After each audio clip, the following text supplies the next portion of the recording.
The fourth book of Moses, commonly called Numbers. Chapter 1. The Lord spoke to Moses in the wilderness of Sinai, in the tent of meeting, on the first day of the second month, in the second year after they had come out of the land of Egypt, saying, Take a census of all the congregation of the children of Israel, by their families, by their fathers' houses, according to the number of the names, every male, one by one, from 20 years old and upward, all who are able to go out to war in Israel. You and Aaron shall count them by their divisions. With you there shall be a man of every tribe, each one head of his father's house.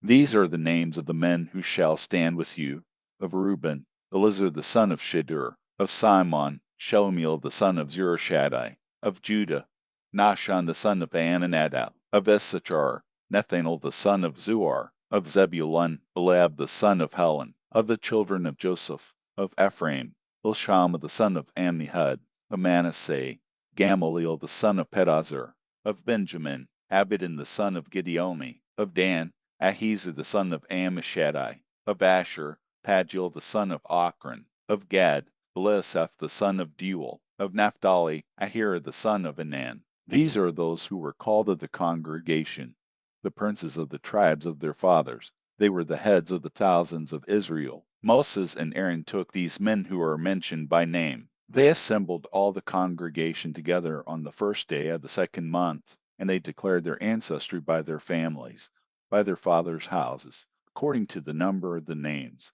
from 20 years old and upward, one by one, as the Lord commanded Moses. So he counted them in the wilderness of Sinai. The children of Reuben, Israel's firstborn, their generations, by their families, by their fathers' houses, according to the number of the names, one by one, every male from 20 years old and upward, all who were able to go out to war. Those who were counted of them, of the tribe of Reuben, were 46,500. Of the children of Simon, their generations, by their families, by their fathers' houses, those who were counted of it, according to the number of the names, one by one, every male from 20 years old and upward, all who were able to go out to war. Those who were counted of them, of the tribe of Simon, were 59,300. Of the children of Gad, their generations, by their families, by their fathers' houses, according to the number of the names, from 20 years old and upward, all who were able to go out to war. Those who were counted of them, of the tribe of Gad, were 45,650. Of the children of Judah, their generations, by their families, by their fathers' houses, according to the number of the names, from 20 years old and upward, all who were able to go out to war. Those who were counted of them, of the tribe of Judah, were 74,600. Of the children of Issachar, their generations, by their families, by their fathers' houses, according to the number of the names, from 20 years old and upward, all who were able to go out to war. Those who were counted of them, of the tribe of Issachar, were 54,400. Of the children of Zebulun, their generations, by their families, by their fathers' houses, according to the number of the names, from 20 years old and upward, all who were able to go out to war. Those who were counted of them, of the tribe of Zebulun, were 57,400. Of the children of Joseph, of the children of Ephraim, their generations, by their families, by their fathers' houses, according to the number of the names, from 20 years old and upward, all who were able to go out to war. Those who were counted of them, of the tribe of Ephraim, were 40,500.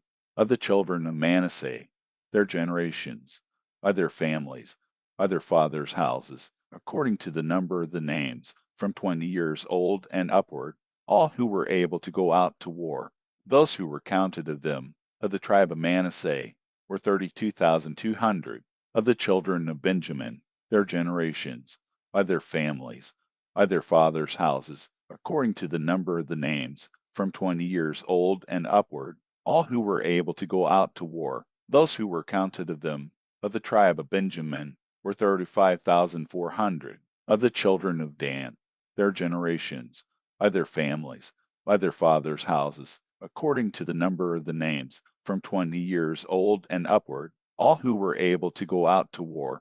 Those who were counted of them, of the tribe of Dan, were 62,700. Of the children of Asher, their generations, by their families, by their fathers' houses, according to the number of the names, from 20 years old and upward, all who were able to go out to war. Those who were counted of them, of the tribe of Asher, were 41,500. Of the children of Naphtali, their generations, by their families, by their fathers' houses, according to the number of the names, from 20 years old and upward, all who were able to go out to war. Those who were counted of them, of the tribe of Naphtali, were 53,400.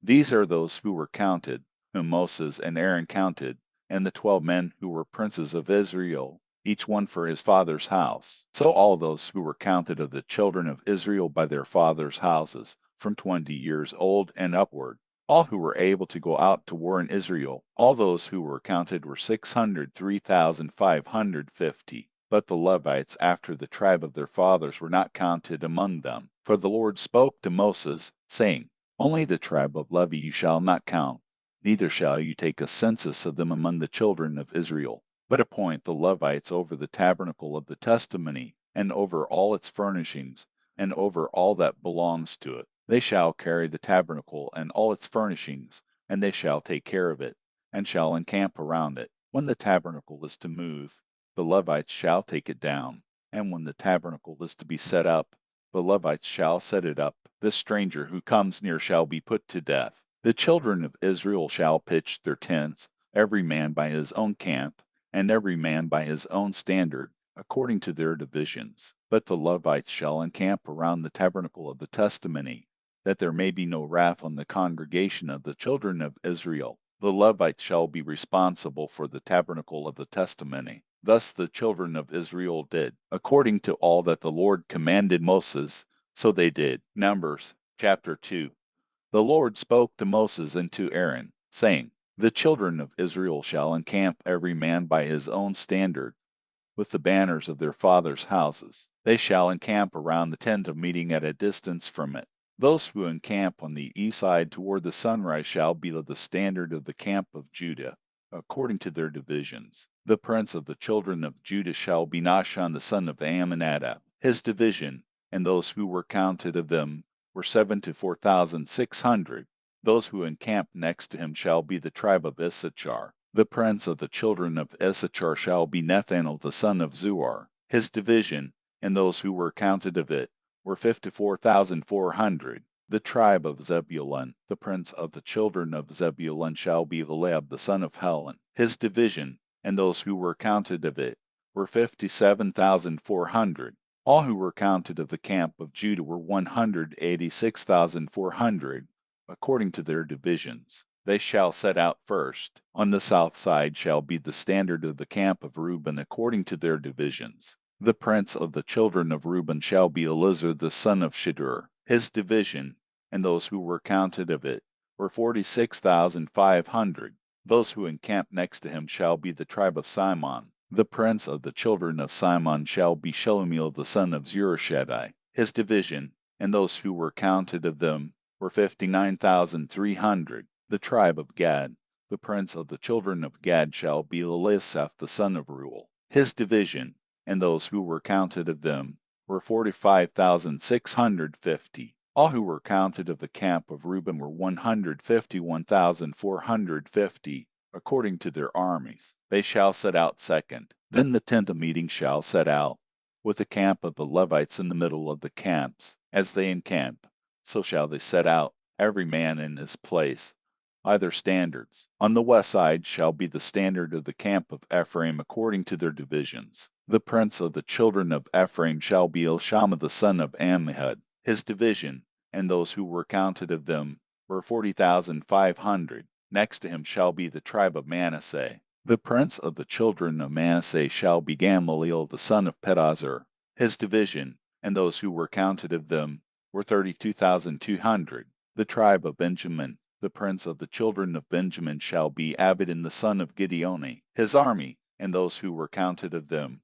were 35,400. All who were counted of the camp of Ephraim were 108,100, according to their divisions. They shall set out third. On the north side shall be the standard of the camp of Dan according to their divisions. The prince of the children of Dan shall be Ahiz the son of Ammishaddai. His division, and those who were counted of them, were 62,700. Those who encamp next to him shall be the tribe of Asher. The prince of the children of Asher shall be Pagiel the son of Ochran. His division, and those who were counted of them, were 41,500.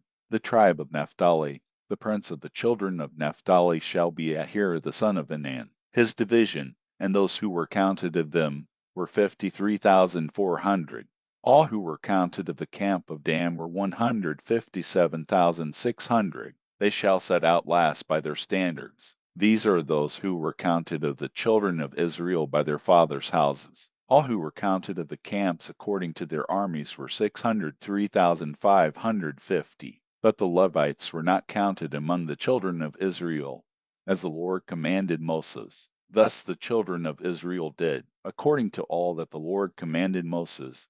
So they encamped by their standards, and so they set out, everyone by their families, according to their fathers' houses. Numbers chapter 3. Now this is the history of the generations of Aaron and Moses in the day that the Lord spoke with Moses in Mount Sinai. These are the names of the sons of Aaron: Nadab the firstborn, and Abihu, Eleazar, and Ithamar. These are the names of the sons of Aaron, the priests who were anointed, whom he consecrated to minister in the priest's office. Nadab and Abihu died before the Lord when they offered strange fire before the Lord in the wilderness of Sinai, and they had no children. Eleazar and Ithamar ministered in the priest's office in the presence of Aaron their father. The Lord spoke to Moses, saying, Bring the tribe of Levi near, and set them before Aaron the priest, that they may minister to him. They shall keep his requirements, and the requirements of the whole congregation before the tent of meeting, to do the service of the tabernacle. They shall keep all the furnishings of the tent of meeting, and the obligations of the children of Israel, to do the service of the tabernacle. You shall give the Levites to Aaron and to his sons. They are wholly given to him on the behalf of the children of Israel. You shall appoint Aaron and his sons, and they shall keep their priesthood. But the stranger who comes near shall be put to death. The Lord spoke to Moses, saying, Behold, I have taken the Levites from among the children of Israel instead of all the firstborn who open the womb among the children of Israel, and the Levites shall be mine. For all the firstborn are mine. On the day that I struck down all the firstborn in the land of Egypt, I made holy to me all the firstborn in Israel, both man and animal. They shall be mine. I am the Lord. The Lord spoke to Moses in the wilderness of Sinai, saying, Count the children of Levi by their fathers' houses, by their families. You shall count every male from a month old and upward. Moses counted them according to the Lord's word, as he was commanded. These were the sons of Levi by their names: Gershon, Kohath, and Merari. These are the names of the sons of Gershon by their families: Libni and Shimei. The sons of Kohath by their families: Amram, Izhar, Hebron, and Uzziel. The sons of Merari by their families: Mali and Mushi. These are the families of the Levites according to their fathers' houses. Of Gershon was the family of the Libnites, and the family of the Shimeites. These are the families of the Gershonites. Those who were counted of them, according to the number of all the males from a month old and upward, even those who were counted of them were 7,500.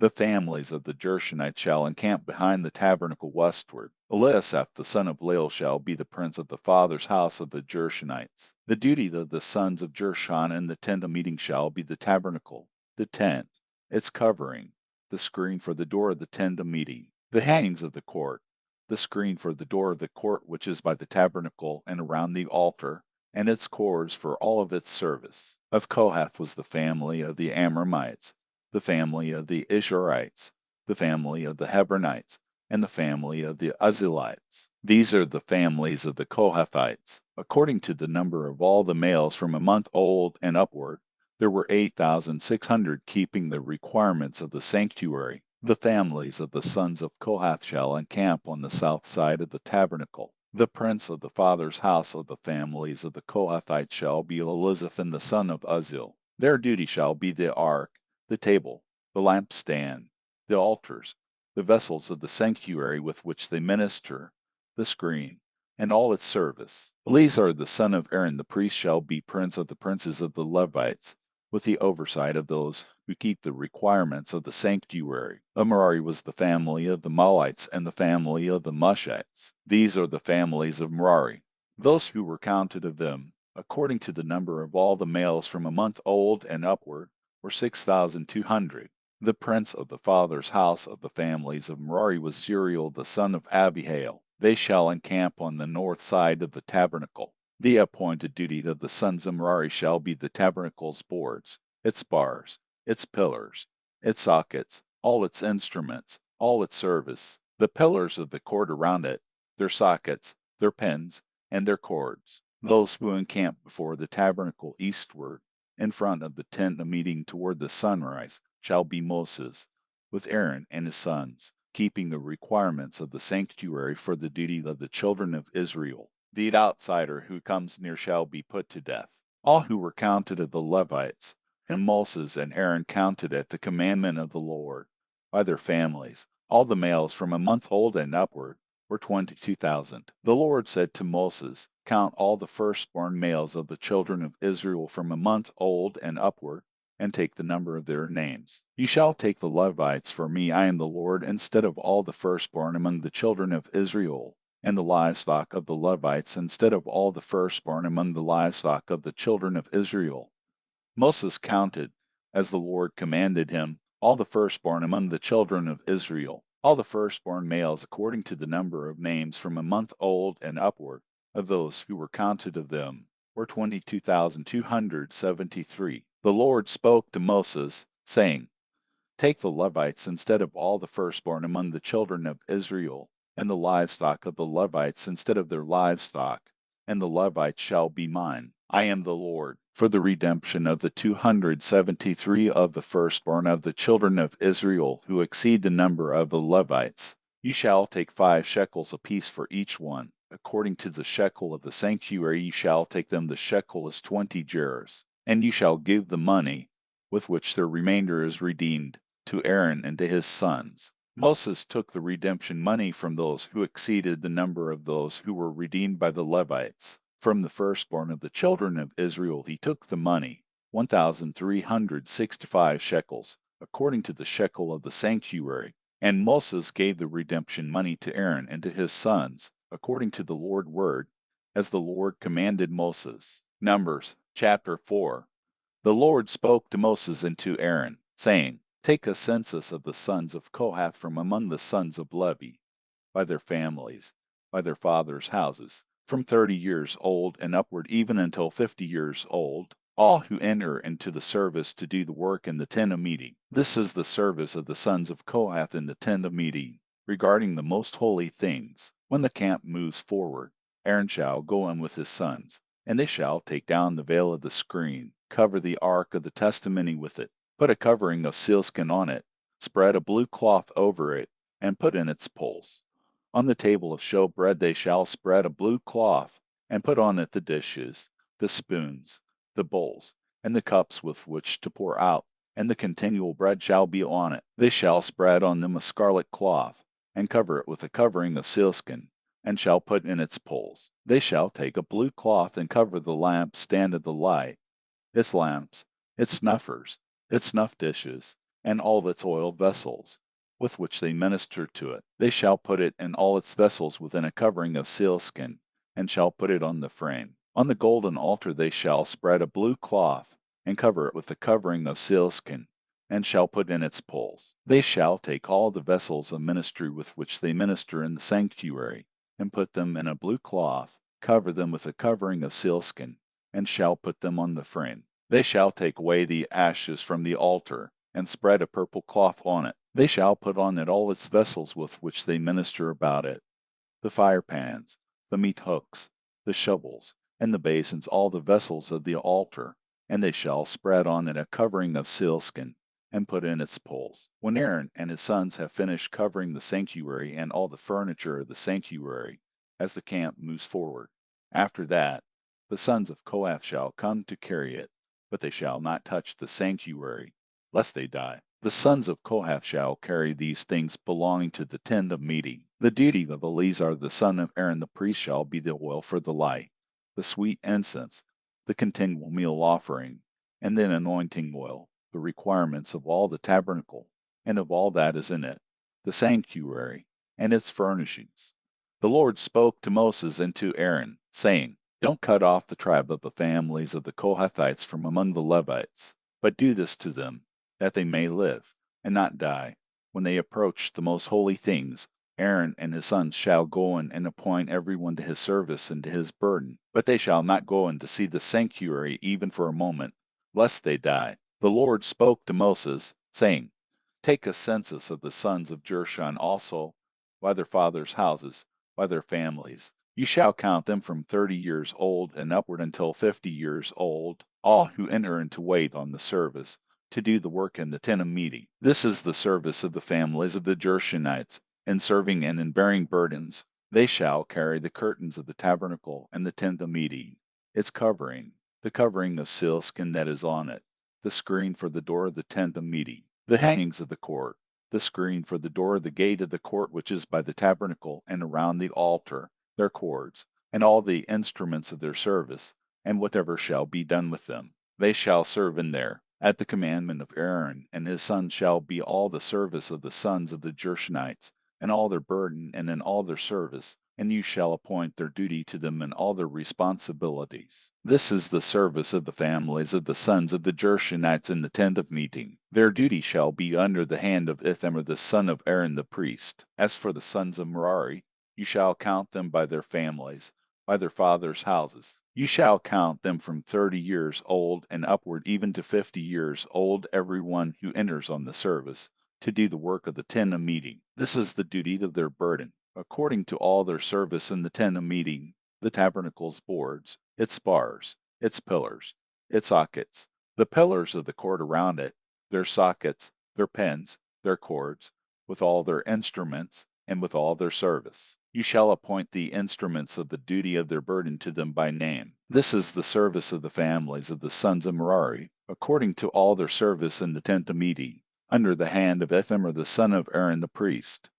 Moses and Aaron and the princes of the congregation counted the sons of the Kohathites by their families, and by their fathers' houses, from 30 years old and upward even to 50 years old, every one who entered into the service for work in the tent of meeting. Those who were counted of them by their families were 2,750. These are those who were counted of the families of the Kohathites, all who served in the tent of meeting, whom Moses and Aaron counted according to the commandment of the Lord by Moses. Those who were counted of the sons of Gershon, by their families, and by their fathers' houses, from 30 years old and upward even to 50 years old, every one who entered into the service for work in the tent of meeting, even those who were counted of them, by their families, by their fathers' houses, were 2,630. These are those who were counted of the families of the sons of Gershon, all who served in the tent of meeting, whom Moses and Aaron counted according to the commandment of the Lord. Those who were counted of the families of the sons of Merari, by their families, by their fathers' houses, from 30 years old and upward even to 50 years old, every one who entered into the service for work in the tent of meeting, even those who were counted of them by their families, were 3,200. These are those who were counted of the families of the sons of Merari, whom Moses and Aaron counted according to the commandment of the Lord by Moses. All those who were counted of the Levites whom Moses and Aaron and the princes of Israel counted, by their families and by their fathers' houses, from 30 years old and upward even to 50 years old, every one who entered in to do the work of service and the work of bearing burdens in the tent of meeting, even those who were counted of them, were 8,580. According to the commandment of the Lord they were counted by Moses, every one according to his service and according to his burden. Thus they were counted by him, as the Lord commanded Moses. Numbers chapter 5. The Lord spoke to Moses, saying, Command the children of Israel that they put out of the camp every leper, every one who has a discharge, and whoever is unclean by a corpse. You shall put both male and female outside of the camp, so that they don't defile their camp, in the midst of which I dwell. The children of Israel did so, and put them outside of the camp, as the Lord spoke to Moses. So the children of Israel did. The Lord spoke to Moses, saying, Say to the children of Israel, when a man or woman commits any sin that men commit, so as to trespass against the Lord, and that soul is guilty, then he shall confess his sin which he has done, and he shall make restitution for his guilt in full, add to it the fifth part of it, and give it to him in respect of whom he has been guilty. But if the man has no kinsman to whom restitution may be made for the guilt, the restitution for guilt which is made to the Lord shall be the priest's, in addition to the ram of the atonement, by which atonement shall be made for him. Every heave offering of all the holy things of the children of Israel, which they present to the priest, shall be his. Every man's holy thing shall be his. Whatever any man gives the priest, it shall be his. The Lord spoke to Moses, saying, Say to the children of Israel, and tell them, if any man's wife goes astray and is unfaithful to him, and a man lies with her carnally, and it is hidden from the eyes of her husband, and this is kept concealed, and she is defiled, there is no witness against her, and she doesn't take in the act, and the spirit of jealousy comes on him, and he is jealous of his wife, and she is defiled, or if the spirit of jealousy comes on him, and he is jealous of his wife, and she isn't defiled, then the man shall bring his wife to the priest, and shall bring her offering for her, 1/10 of an ephah of barley meal. He shall pour no oil on it, nor put frankincense on it, for it is a meal offering of jealousy, a meal offering of memorial, bringing iniquity to memory. The priest shall bring her near, and set her before the Lord. The priest shall take holy water in an earthen vessel, and the priest shall take some of the dust that is on the floor of the tabernacle, and put it into the water. The priest shall set the woman before the Lord, and let the hair of the woman's head go loose, and put the meal offering of memorial in her hands, which is the meal offering of jealousy. The priest shall have in his hand the water of bitterness that brings a curse. The priest shall cause her to take an oath, and shall tell the woman, if no man has lain with you, and if you haven't gone aside to uncleanness, being under your husband's authority, be free from this water of bitterness that brings a curse. But if you have gone astray, being under your husband's authority, and if you are defiled, and some man has lain with you besides your husband, then the priest shall cause the woman to swear with the oath of cursing, and the priest shall tell the woman, May the Lord make you a curse and an oath among your people, when the Lord allows your thigh to fall away, and your body to swell. And this water that brings a curse will go into your bowels, and make your body swell, and your thigh fall away. The woman shall say, Amen, Amen. The priest shall write these curses in a book, and he shall wipe them into the water of bitterness. He shall make the woman drink the water of bitterness that causes the curse, and the water that causes the curse shall enter into her and become bitter. The priest shall take the meal offering of jealousy out of the woman's hand, and shall weigh the meal offering before the Lord, and bring it to the altar. The priest shall take a handful of the meal offering as its memorial portion, and burn it on the altar, and afterward shall make the woman drink the water. When he has made her drink the water, then it shall happen, if she is defiled and has committed a trespass against her husband, that the water that causes the curse will enter into her and become bitter, and her body will swell, and her thigh will fall away, and the woman will be a curse among her people. If the woman isn't defiled, but is clean, then she shall be free, and shall conceive offspring. This is the law of jealousy. When a wife, being under her husband, goes astray, and is defiled, or when the spirit of jealousy comes on a man, and he is jealous of his wife, then he shall set the woman before the Lord, and the priest shall execute on her all this law. The man shall be free from iniquity, and that woman shall bear her iniquity. Numbers chapter 6. The Lord spoke to Moses, saying, Say to the children of Israel, and tell them, when either man or woman shall make a special vow, the vow of the Nazirite, to separate himself to the Lord. He shall separate himself from wine and strong drink. He shall drink no vinegar of wine, or vinegar of fermented drink, neither shall he drink any juice of grapes, nor eat fresh grapes or dried. All the days of his separation he shall eat nothing that is made of the grapevine, from the seeds even to the skins. All the days of his vow of separation no razor shall come on his head, until the days are fulfilled in which he separates himself to the Lord. He shall be holy.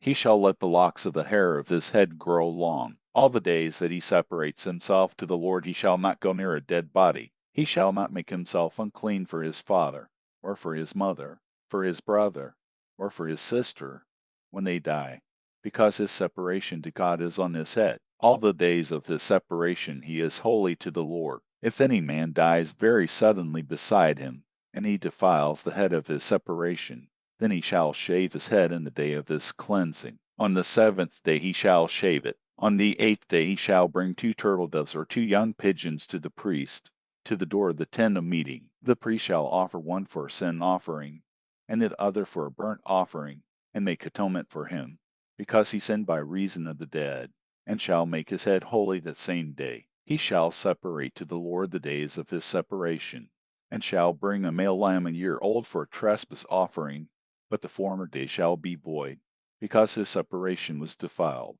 This is the law of the Nazirite, when the days of his separation are fulfilled.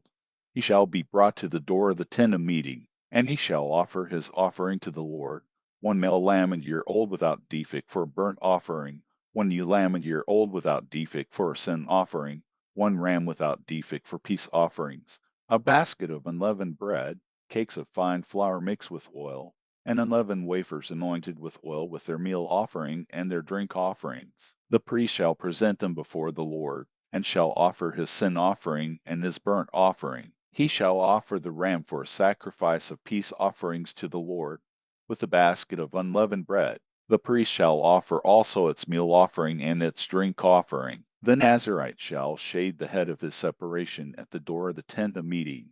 Take the hair of the head of his separation, and put it on the fire which is under the sacrifice of peace offerings. The priest shall take the boiled shoulder of the ram, one unleavened cake out of the basket, and one unleavened wafer, and shall put them on the hands of the Nazirite after he has shaved the head of his separation. And the priest shall wave them for a wave offering before the Lord. They are holy for the priest, together with the breast that is waved and the thigh that is offered. After that the Nazirite may drink wine. This is the law of the Nazirite who vows, and of his offering to the Lord for his separation, in addition to that which he is able to afford, according to his vow which he vows. So he must do after the law of his separation. The Lord spoke to Moses, saying, Speak to Aaron and to his sons, saying, This is how you shall bless the children of Israel. You shall tell them, The Lord bless you and keep you. The Lord make his face to shine on you, and be gracious to you. The Lord lift up his face toward you, and give you peace. So they shall put my name on the children of Israel, and I will bless them. Numbers chapter 7. On the day that Moses had finished setting up the tabernacle, and had anointed it and sanctified it with all its furniture, and the altar with all its vessels, and had anointed and sanctified them, the princes of Israel, the heads of their fathers' houses, gave offerings. These were the princes of the tribes. These are they who were over those who were counted, and they brought their offering before the Lord, 6 covered wagons and 12 oxen, a wagon for every 2 of the princes, and for each one an ox. They presented them before the tabernacle. The Lord spoke to Moses, saying, Accept these from them, that they may be used in doing the service of the tent of meeting, and you shall give them to the Levites, to every man according to his service. Moses took the wagons and the oxen, and gave them to the Levites. He gave 2 wagons and 4 oxen to the sons of Gershon, according to their service. He gave 4 wagons and 8 oxen to the sons of Merari, according to their service, under the direction of Ithamar the son of Aaron the priest. But to the sons of Kohath he gave none, because the service of the sanctuary belonged to them.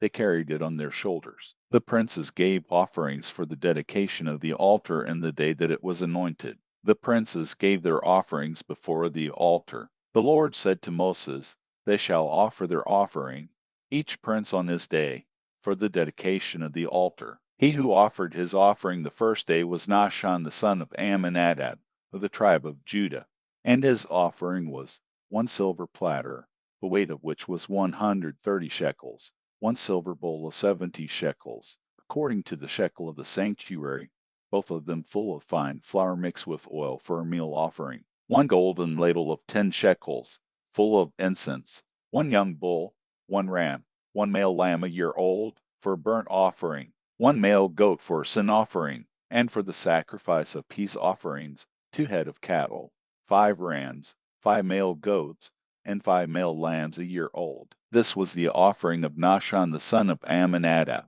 On the second day Nethanel the son of Zuar, prince of Issachar, gave his offering. He offered for his offering 1 silver platter, the weight of which was 130 shekels, 1 silver bowl of 70 shekels, according to the shekel of the sanctuary, both of them full of fine flour mixed with oil for a meal offering, 1 golden ladle of 10 shekels, full of incense, 1 young bull, 1 ram, 1 male lamb a year old, for a burnt offering, 1 male goat for a sin offering, and for the sacrifice of peace offerings, 2 head of cattle, 5 rams, 5 male goats, 5 male lambs a year old. This was the offering of Nethanel the son of Zuar. On the third day Eliab the son of Helon, prince of the children of Zebulun, gave his offering, 1 silver platter, the weight of which was 130 shekels, 1 silver bowl of 70 shekels, according to the shekel of the sanctuary, both of them full of fine flour mixed with oil for a meal offering,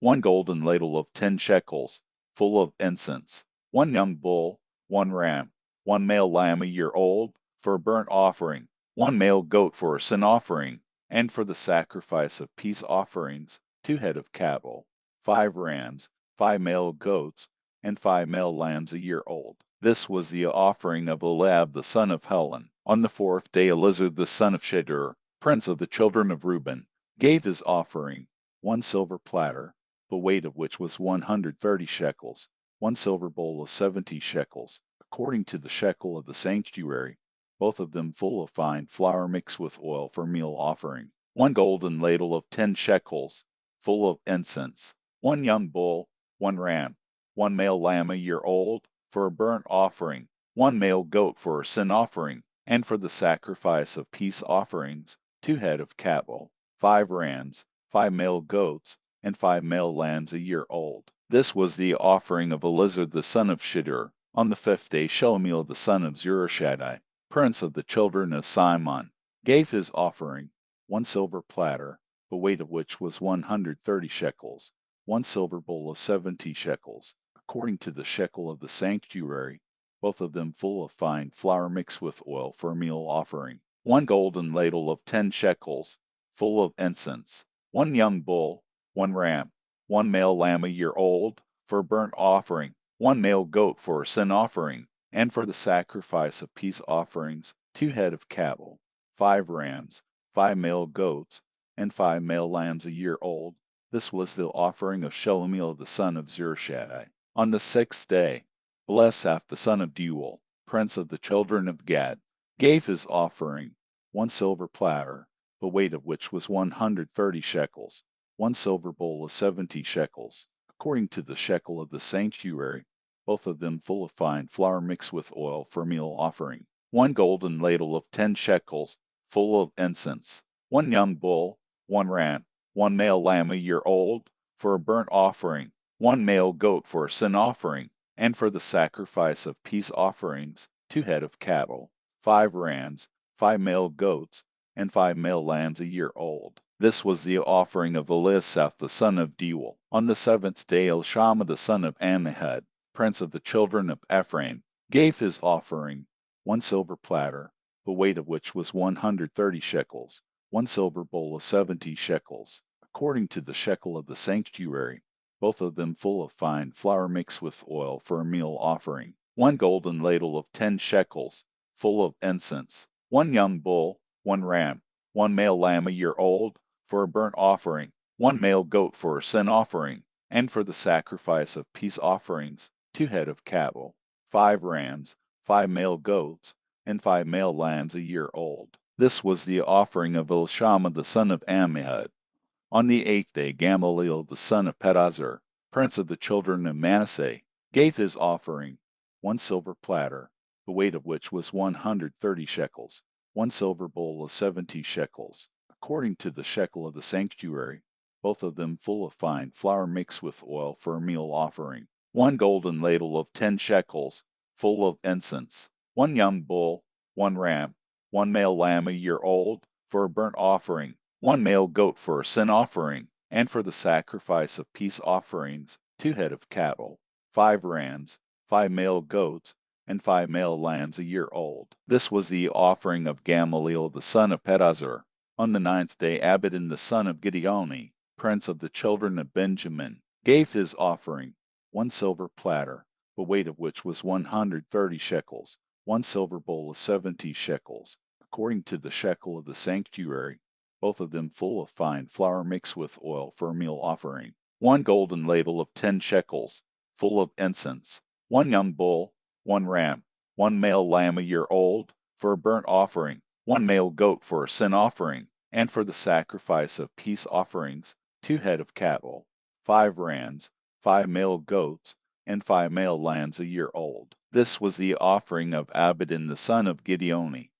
On the 10th day Ahiezer the son of Ammishaddai, prince of the children of Dan, gave his offering, 1 silver platter, the weight of which was 130 shekels, 1 silver bowl of 70 shekels, according to the shekel of the sanctuary, both of them full of fine flour mixed with oil for a meal offering, 1 golden ladle of 10 shekels, full of incense, 1 young bull, 1 ram, 1 male lamb a year old, for a burnt offering, 1 male goat for a sin offering, and for the sacrifice of peace offerings, 2 head of cattle, 5 rams, 5 male goats, and 5 male lambs a year old. This was the offering of Ahiezer the son of Ammishaddai. On the 11th day Pagiel the son of Ochran, prince of the children of Asher, gave his offering, 1 silver platter, the weight of which was 130 shekels, 1 silver bowl of 70 shekels, according to the shekel of the sanctuary, both of them full of fine flour mixed with oil for a meal offering, 1 golden ladle of 10 shekels,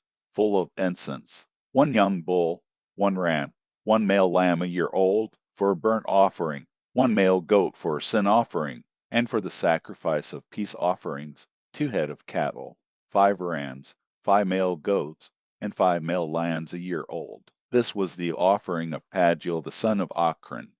On the 12th day Ahira the son of Enan, prince of the children of Naphtali, gave his offering, 1 silver platter, the weight of which was 130 shekels, 1 silver bowl of 70 shekels, according to the shekel of the sanctuary, both of them full of fine flour mixed with oil for a meal offering, 1 golden ladle of 10 shekels, full of incense, 1 young bull, 1 ram, 1 male lamb a year old, for a burnt offering, 1 male goat for a sin offering, and for the sacrifice of peace offerings, 2 head of cattle, 5 rams, 5 male goats, and 5 male lambs a year old. This was the offering of Ahira the son of Enan. This was the dedication offering of the altar on the day when it was anointed, by the princes of Israel, 12 silver platters, 12 silver bowls, 12 golden ladles, each silver platter weighing 130 shekels, and each bowl 70, all the silver of the vessels 2,400 shekels, according to the shekel of the sanctuary, the 12 golden ladles, full of incense, weighing 10 shekels apiece, according to the shekel of the sanctuary, all the gold of the ladles weighed 120 shekels, all the cattle for the burnt offering 12 bulls, the rams 12, the male lambs a year old 12, and their meal offering, and 12 male goats for a sin offering, and all the cattle for the sacrifice of peace offerings, 24 bulls, 60 rams, 60 male goats, and 60 male lambs a year old. This was the dedication offering of the altar after it was anointed. When Moses went into the tent of meeting to speak with the Lord, he heard his voice speaking to him from above the mercy seat that was on the ark of the testimony, from between the 2 cherubim, and he spoke to him. Numbers chapter 8. The Lord spoke to Moses, saying, Speak to Aaron, and tell him, when you light the lamps, the 7 lamps shall give light in front of the lampstand. Aaron did so. He lit its lamps to light the area in front of the lampstand, as the Lord commanded Moses. This was the workmanship of the lampstand, beaten work of gold, from its base to its flowers. It was beaten work. He made the lampstand according to the pattern which the Lord had shown Moses. The Lord spoke to Moses, saying, Take the Levites from among the children of Israel, and cleanse them. You shall do this to them to cleanse them. Sprinkle the water of cleansing on them. Let them shave their whole bodies with a razor. Let them wash their clothes, and cleanse themselves. Then let them take a young bull and its meal offering, fine flour mixed with oil, and another young bull you shall take for a sin offering. You shall present the Levites before the tent of meeting. You shall assemble the whole congregation of the children of Israel. You shall present the Levites before the Lord. The children of Israel shall lay their hands on the Levites. And Aaron shall offer the Levites before the Lord for a wave offering on the behalf of the children of Israel, that it may be theirs to do the service of the Lord. The Levites shall lay their hands on the heads of the bulls, and you shall offer the one for a sin offering, and the other for a burnt offering to the Lord, to make atonement for the Levites. You shall set the Levites before Aaron and before his sons, and offer them as a wave offering to the Lord. Thus you shall separate the Levites from among the children of Israel, and the Levites shall be mine. After that, the Levites shall go in to do the service of the tent of meeting. You shall cleanse them, and offer them as a wave offering, for they are wholly given to me from among the children of Israel, instead of all who open the womb, even the firstborn of all the children of Israel. I have taken them to me, for all the firstborn among the children of Israel are mine, both man and animal. On the day that I struck all the firstborn in the land of Egypt, I sanctified them for myself. I have taken the Levites instead of all the firstborn among the children of Israel. I have given the Levites as a gift to Aaron and to his sons from among the children of Israel, to do the service of the children of Israel in the tent of meeting, and to make atonement for the children of Israel, so that there will be no plague among the children of Israel when the children of Israel come near to the sanctuary. Moses and Aaron and all the congregation of the children of Israel did so to the Levites, according to all that the Lord commanded Moses concerning the Levites, so the children of Israel did to them. The Levites purified themselves from sin, and they washed their clothes, and Aaron offered them for a wave offering before the Lord, and Aaron made atonement for them to cleanse them. After that, the Levites went in to do their service in the tent of meeting before Aaron and before his sons, as the Lord had commanded Moses concerning the Levites, so they did to them. The Lord spoke to Moses, saying, This is what is assigned to the Levites. From 25 years old and upward they shall go in to wait on the service and the work of the tent of meeting, and from the age of 50 years they shall retire from doing the work, and shall serve no more, but shall assist their brothers in the tent of meeting, to perform the duty, and shall perform no service. This is how you shall have the Levites do their duties. Numbers chapter 9. The Lord spoke to Moses in the wilderness of Sinai, in the first month of the second year after they had come out of the land of Egypt, saying, Let the children of Israel keep the Passover in its appointed season. On the 14th day of this month, at evening, you shall keep it in its appointed season. You shall keep it according to all its statutes and according to all its ordinances. Moses told the children of Israel that they should keep the Passover. They kept the Passover in the first month, on the 14th day of the month at evening, in the wilderness of Sinai, according to all that the Lord commanded Moses. So the children of Israel did. There were certain men who were unclean because of the dead body of a man, so that they could not keep the Passover on that day. And they came before Moses and Aaron on that day. Those men said to him, We are unclean because of the dead body of a man. Why are we kept back, that we may not offer the offering of the Lord in its appointed season among the children of Israel? Moses answered them, Wait, that I may hear what the Lord will command concerning you. The Lord spoke to Moses, saying, Say to the children of Israel, If any man of you or of your generations is unclean by reason of a dead body, or is on a journey far away, you shall still keep the Passover to the Lord. In the second month, on the 14th day at evening they shall keep it. They shall eat it with unleavened bread and bitter herbs. They shall leave none of it until the morning, nor break a bone of it. According to all the statute of the Passover they shall keep it. But the man who is clean, and is not on a journey, and fails to keep the Passover, that soul shall be cut off from his people, because he didn't offer the offering of the Lord in its appointed season. That man shall bear his sin. If a foreigner lives among you and desires to keep the Passover to the Lord, then he shall do so according to the statute of the Passover, and according to its ordinance. You shall have one statute, both for the foreigner and for him who is born in the land. On the day that the tabernacle was raised up, the cloud covered the tabernacle, even the tent of the testimony. At evening it was over the tabernacle, as it were the appearance of fire, until morning. So it was continually. The cloud covered it, and the appearance of fire by night. Whenever the cloud was taken up from over the tent, Then after that the children of Israel traveled, and in the place where the cloud remained, there the children of Israel encamped. At the commandment of the Lord, the children of Israel traveled, and at the commandment of the Lord they encamped.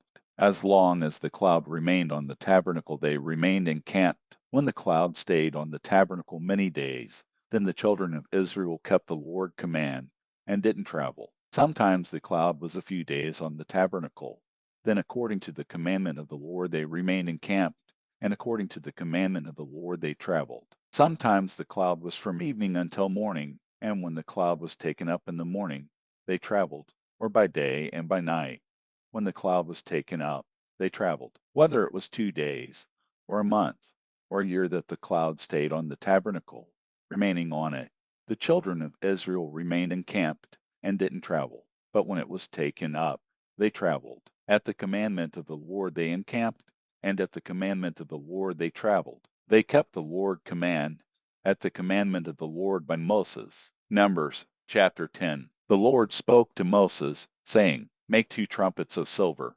You shall make them of beaten work. You shall use them for the calling of the congregation and for the journeying of the camps. When they blow them, all the congregation shall gather themselves to you at the door of the tent of meeting. If they blow just one, then the princes, the heads of the thousands of Israel, shall gather themselves to you.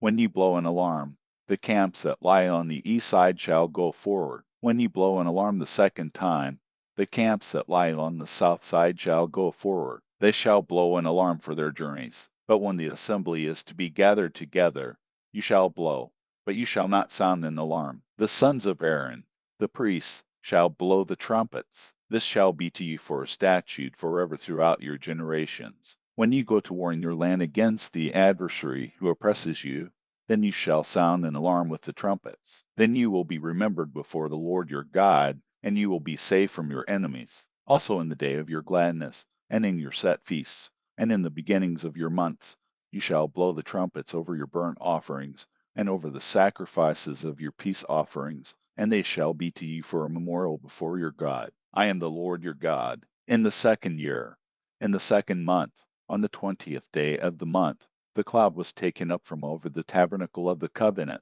The children of Israel went forward on their journeys out of the wilderness of Sinai, and the cloud stayed in the wilderness of Paran. They first went forward according to the commandment of the Lord by Moses. First, the standard of the camp of the children of Judah went forward according to their armies. Nahshon the son of Amminadab was over his army. Nethanel the son of Zur was over the army of the tribe of the children of Issachar. Eliab the son of Helon was over the army of the tribe of the children of Zebulun. The tabernacle was taken down, and the sons of Jershon and the sons of Merari, who bore the tabernacle, went forward. The standard of the camp of Reuben went forward according to their armies.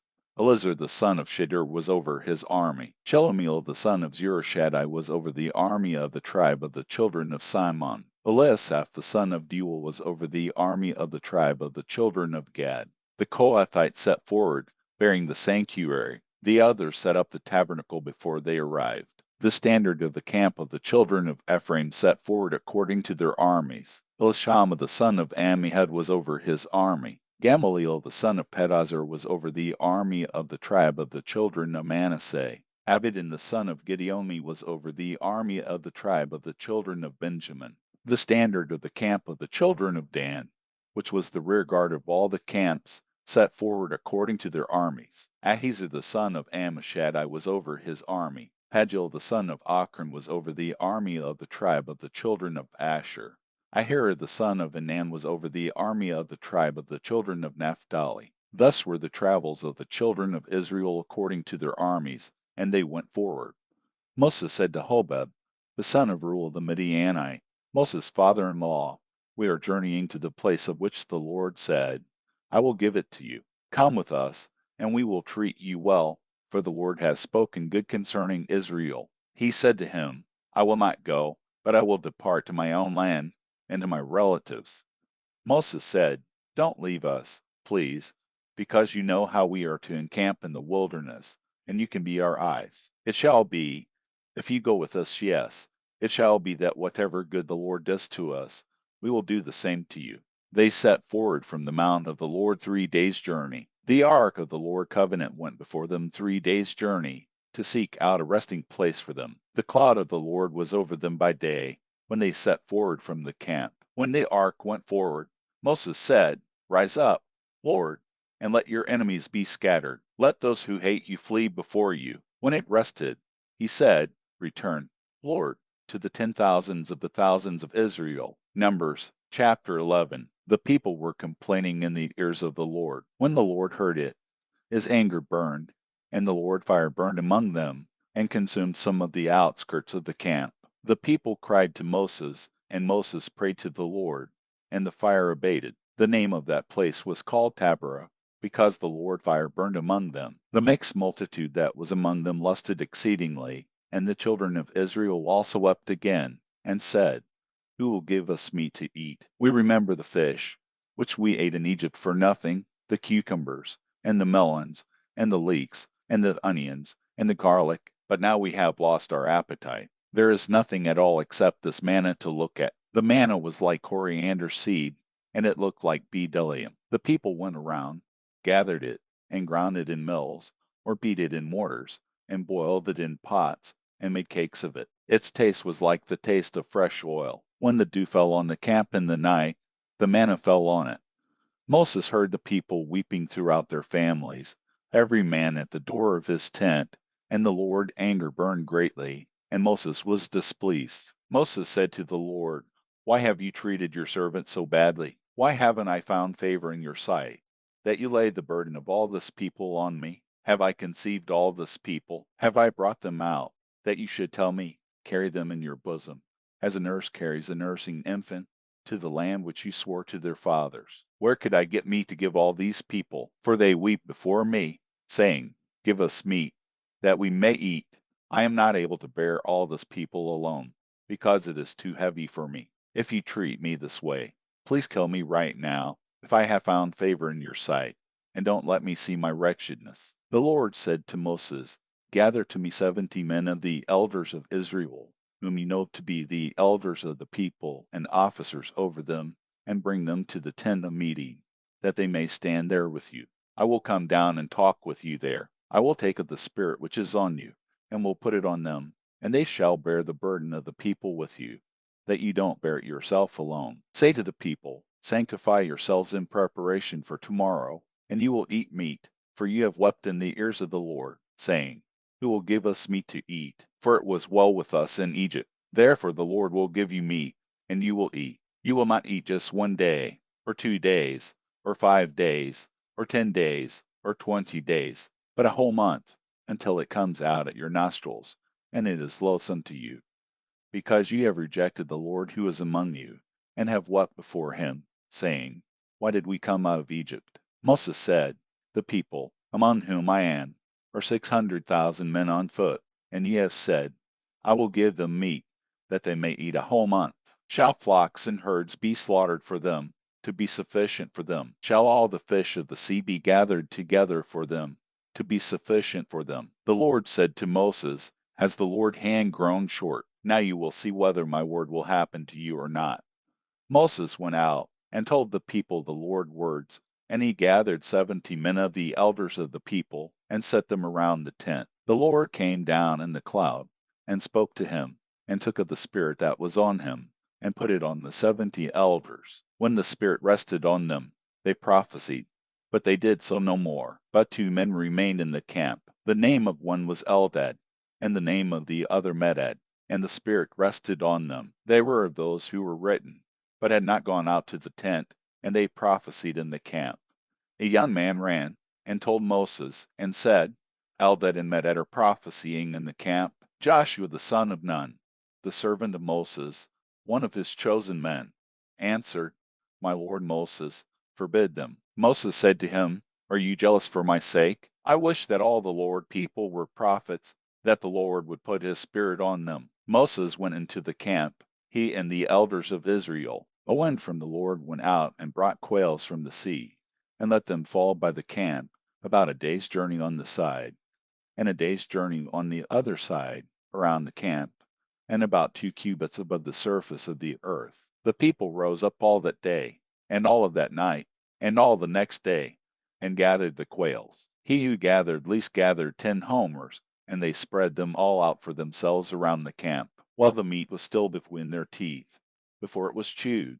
The Lord's anger burned against the people, and the Lord struck the people with a very great plague. The name of that place was called Kibroth Hattaavah, because there they buried the people who lusted. From Kibroth Hattaavah the people traveled to Hazeroth, and they stayed at Hazeroth. Numbers chapter 12. Miriam and Aaron spoke against Moses because of the Cushite woman whom he had married, for he had married a Cushite woman. They said, "Has the Lord indeed spoken only with Moses? Hasn't he spoken also with us?" And the Lord heard it. Now the man Moses was very humble, more than all the men who were on the surface of the earth. The Lord spoke suddenly to Moses, to Aaron, and to Miriam. "You three come out to the tent of meeting." The three of them came out. The Lord came down in a pillar of cloud, and stood at the door of the tent, and called Aaron and Miriam, and they both came forward. He said, "Now hear my words. If there is a prophet among you, I, the Lord, will make myself known to him in a vision. I will speak with him in a dream. My servant Moses is not so. He is faithful in all my house. With him I will speak mouth to mouth, even plainly, and not in riddles, and he shall see the Lord form. Why then were you not afraid to speak against my servant, against Moses?" The Lord's anger burned against them, and he departed. The cloud departed from over the tent, and behold, Miriam was leprous, as white as snow. Aaron looked at Miriam, and behold, she was leprous. Aaron said to Moses, "Oh, my Lord, please don't count the sin against us, in which we have done foolishly, and in which we have sinned. Let her not, I pray, be as one dead, of whom the flesh is half consumed when he comes out of his mother's womb." Moses cried to the Lord, saying, "Heal her, God, I beg you." The Lord said to Moses, "If her father had but spit in her face, shouldn't she be ashamed 7 days? Let her be shut up outside of the camp 7 days, and after that she shall be brought in again." Miriam was shut up outside of the camp 7 days, and the people didn't travel until Miriam was brought in again. Afterward the people traveled from Hazeroth, and encamped in the wilderness of Paran. Numbers chapter 13. The Lord spoke to Moses, saying, "Send men, that they may spy out the land of Canaan, which I give to the children of Israel. Of every tribe of their fathers you shall send a man, every one a prince among them." Moses sent them from the wilderness of Paran according to the commandment of the Lord. All of them were men who were heads of the children of Israel. These were their names: of the tribe of Reuben, Jamu the son of Zachar; of the tribe of Simon, Shaphat the son of Hori; of the tribe of Judah, Caleb the son of Jephunneh; of the tribe of Issachar, Igal the son of Joseph; of the tribe of Ephraim, Hoshea the son of Nun; of the tribe of Benjamin, Palti the son of Raphu; of the tribe of Zebulun, Gadiel the son of Sodi; of the tribe of Joseph; of the tribe of Manasseh, Gadi the son of Suzi; of the tribe of Dan, Amil the son of Gemalli; of the tribe of Asher, Sephir the son of Michael; of the tribe of Naphtali, Nabai the son of Botzi; of the tribe of Gad, Jewel the son of Machai. These are the names of the men whom Moses sent to spy out the land. Moses called Hoshea the son of Nun Joshua. Moses sent them to spy out the land of Canaan, and said to them, "Go up this way by the south, and go up into the hill country. See the land, what it is, and the people who dwell therein, whether they are strong or weak, whether they are few or many, and what the land is that they dwell in, whether it is good or bad, and what cities they are that they dwell in, whether in camps or in strongholds, and what the land is, whether it is furrow or pur, whether there is wood therein or not. Be courageous, and bring some of the fruit of the land." Now the time was the time of the first ripe grapes. So they went up, and spied out the land from the wilderness of Zin to Rehob, to the entrance of Hamath. They went up by the south, and came to Hebron, and Ahiman, Sheshai, and Talmai. The children of Anak were there. Now Hebron was built 7 years before Zoan in Egypt. They came to the valley of Eshcol, and cut down from there a branch with one cluster of grapes, and they bore it on a staff between two. They also brought some of the pomegranates and figs. That place was called the valley of Eshcol, because of the cluster which the children of Israel cut down from there. They returned from spying out the land at the end of 40 days. They went and came to Moses to Aaron, and to all the congregation of the children of Israel, to the wilderness of Paran, to Kadesh, and brought back word to them and to all the congregation. They showed them the fruit of the land. They told him, and said, We came to the land where you sent us. Surely it flows with milk and honey, and this is its fruit. However, the people who dwell in the land are strong, and the cities are fortified and very large. Moreover, we saw the children of Anak there. Amalek dwells in the land of the south. The Hittite, the Jebusite, and the Amorite dwell in the hill country. The Canaanite dwells by the sea, and along the side of the Jordan. Caleb stilled the people before Moses, and said, Let's go up at once, and possess it, for we are well able to overcome it. But the men who went up with him said, We aren't able to go up against the people, for they are stronger than we. They brought up an evil report of the land which they had spied out to the children of Israel, saying, The land, through which we have gone to spy it out, is a land that eats up its inhabitants, and all the people who we saw in it are men of great stature. There we saw the Nephilim, the sons of Anak, who come from the Nephilim. We were in our own sight as grasshoppers, and so we were in their sight. Numbers chapter 14. All the congregation lifted up their voice and cried, and the people wept that night. All the children of Israel murmured against Moses and against Aaron. The whole congregation said to them, We wish that we had died in the land of Egypt, or that we had died in this wilderness. Why does the Lord bring us to this land to fall by the sword? Our wives and our little ones will be captured or killed. Wouldn't it be better for us to return into Egypt? They said to one another, Let's choose a leader, and let's return into Egypt. Then Moses and Aaron fell on their faces before all the assembly of the congregation of the children of Israel. Joshua the son of Nun and Caleb the son of Jephunneh, who were of those who spied out the land, tore their clothes. They spoke to all the congregation of the children of Israel, saying, The land, which we passed through to spy it out, is an exceedingly good land. If the Lord delights in us, then he will bring us into this land, and give it to us, a land which flows with milk and honey. Only don't rebel against the Lord, neither fear the people of the land, for they are bread for us. Their defense is removed from over them, and the Lord is with us. Don't fear them. But all the congregation threatened to stone them with stones. The Lord glory appeared in the tent of meeting to all the children of Israel. The Lord said to Moses, How long will this people despise me? How long will they not believe in me? For all the signs which I have worked among them, I will strike them with a pestilence, and disinherit them, and will make of you a nation greater and mightier than they. Moses said to the Lord, Then the Egyptians will hear it, for you brought up this people in your might from among them. They will tell it to the inhabitants of this land. They have heard that you, Lord, are among this people, for you, Lord, are seen face to face, and your cloud stands over them, and you go before them, in a pillar of cloud by day, and in a pillar of fire by night. Now if you kill this people as one man, then the nations which have heard the fame of you will speak, saying, Because the Lord was not able to bring this people unto the land which he swore to them, therefore he has slain them in the wilderness. Now please let the power of the Lord be great, according as you have spoken, saying, The Lord is slow to anger, and abundant in loving kindness, forgiving iniquity and disobedience, and he will by no means clear the guilty, visiting the iniquity of the fathers on the children, on the third and on the fourth generation. Please pardon the iniquity of this people according to the greatness of your loving kindness, and just as you have forgiven this people from Egypt even until now. The Lord said, I have pardoned according to your word, but in very deed as I live, and as all the earth shall be filled with the Lord glory, because all those men who have seen my glory and my signs, which I worked in Egypt and in the wilderness, yet have tempted me these 10 times, and have not listened to my voice. Surely they shall not see the land which I swore to their fathers, neither shall any of those who despise me see it. But my servant Caleb, because he had another spirit with him, and has followed me fully, whom I will bring into the land into which he went, his offspring shall possess it. Since the Amalekite and the Canaanite dwell in the valley, tomorrow turn and go into the wilderness by the way to the Red Sea.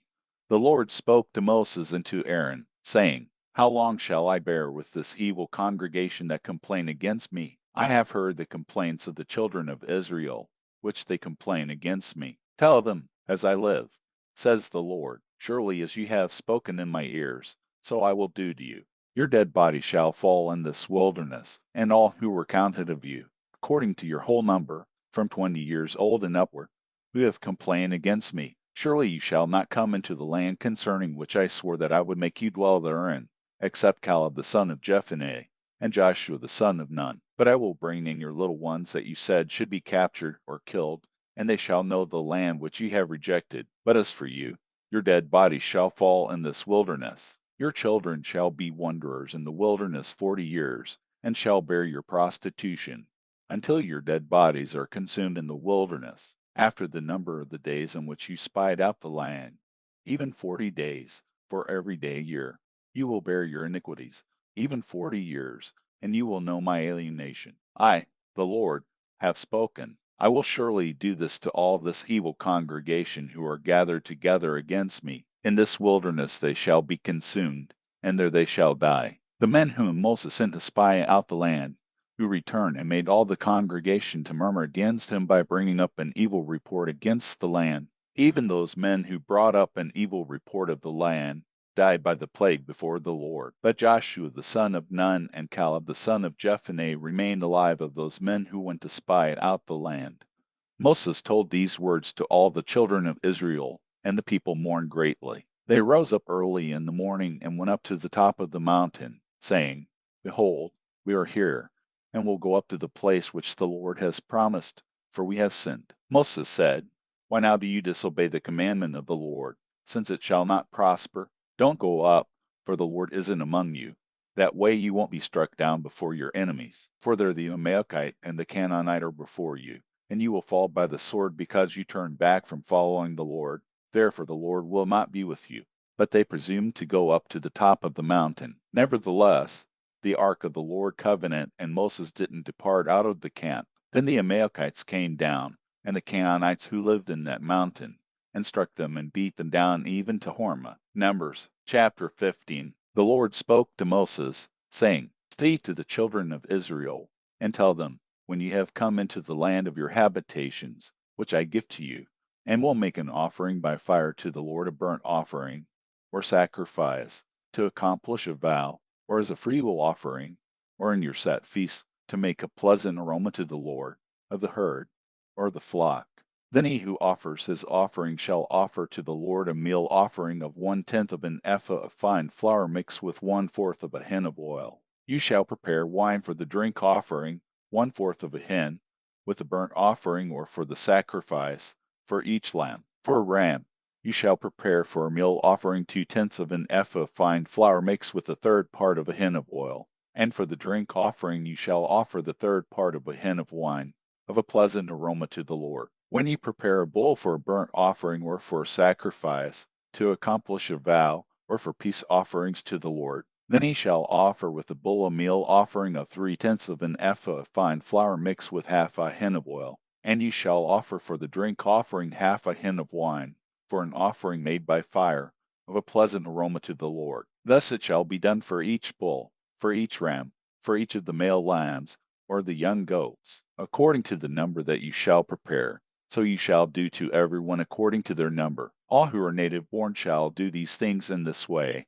an offering made by fire, of a pleasant aroma to the Lord. If a stranger lives as a foreigner with you, or whoever may be among you throughout your generations, and will offer an offering made by fire, of a pleasant aroma to the Lord, as you do, so he shall do. For the assembly there shall be one statute for you and for the stranger who lives as a foreigner, a statute forever throughout your generations. As you are, so the foreigner shall be before the Lord. One law and one ordinance shall be for you and for the stranger who lives as a foreigner with you.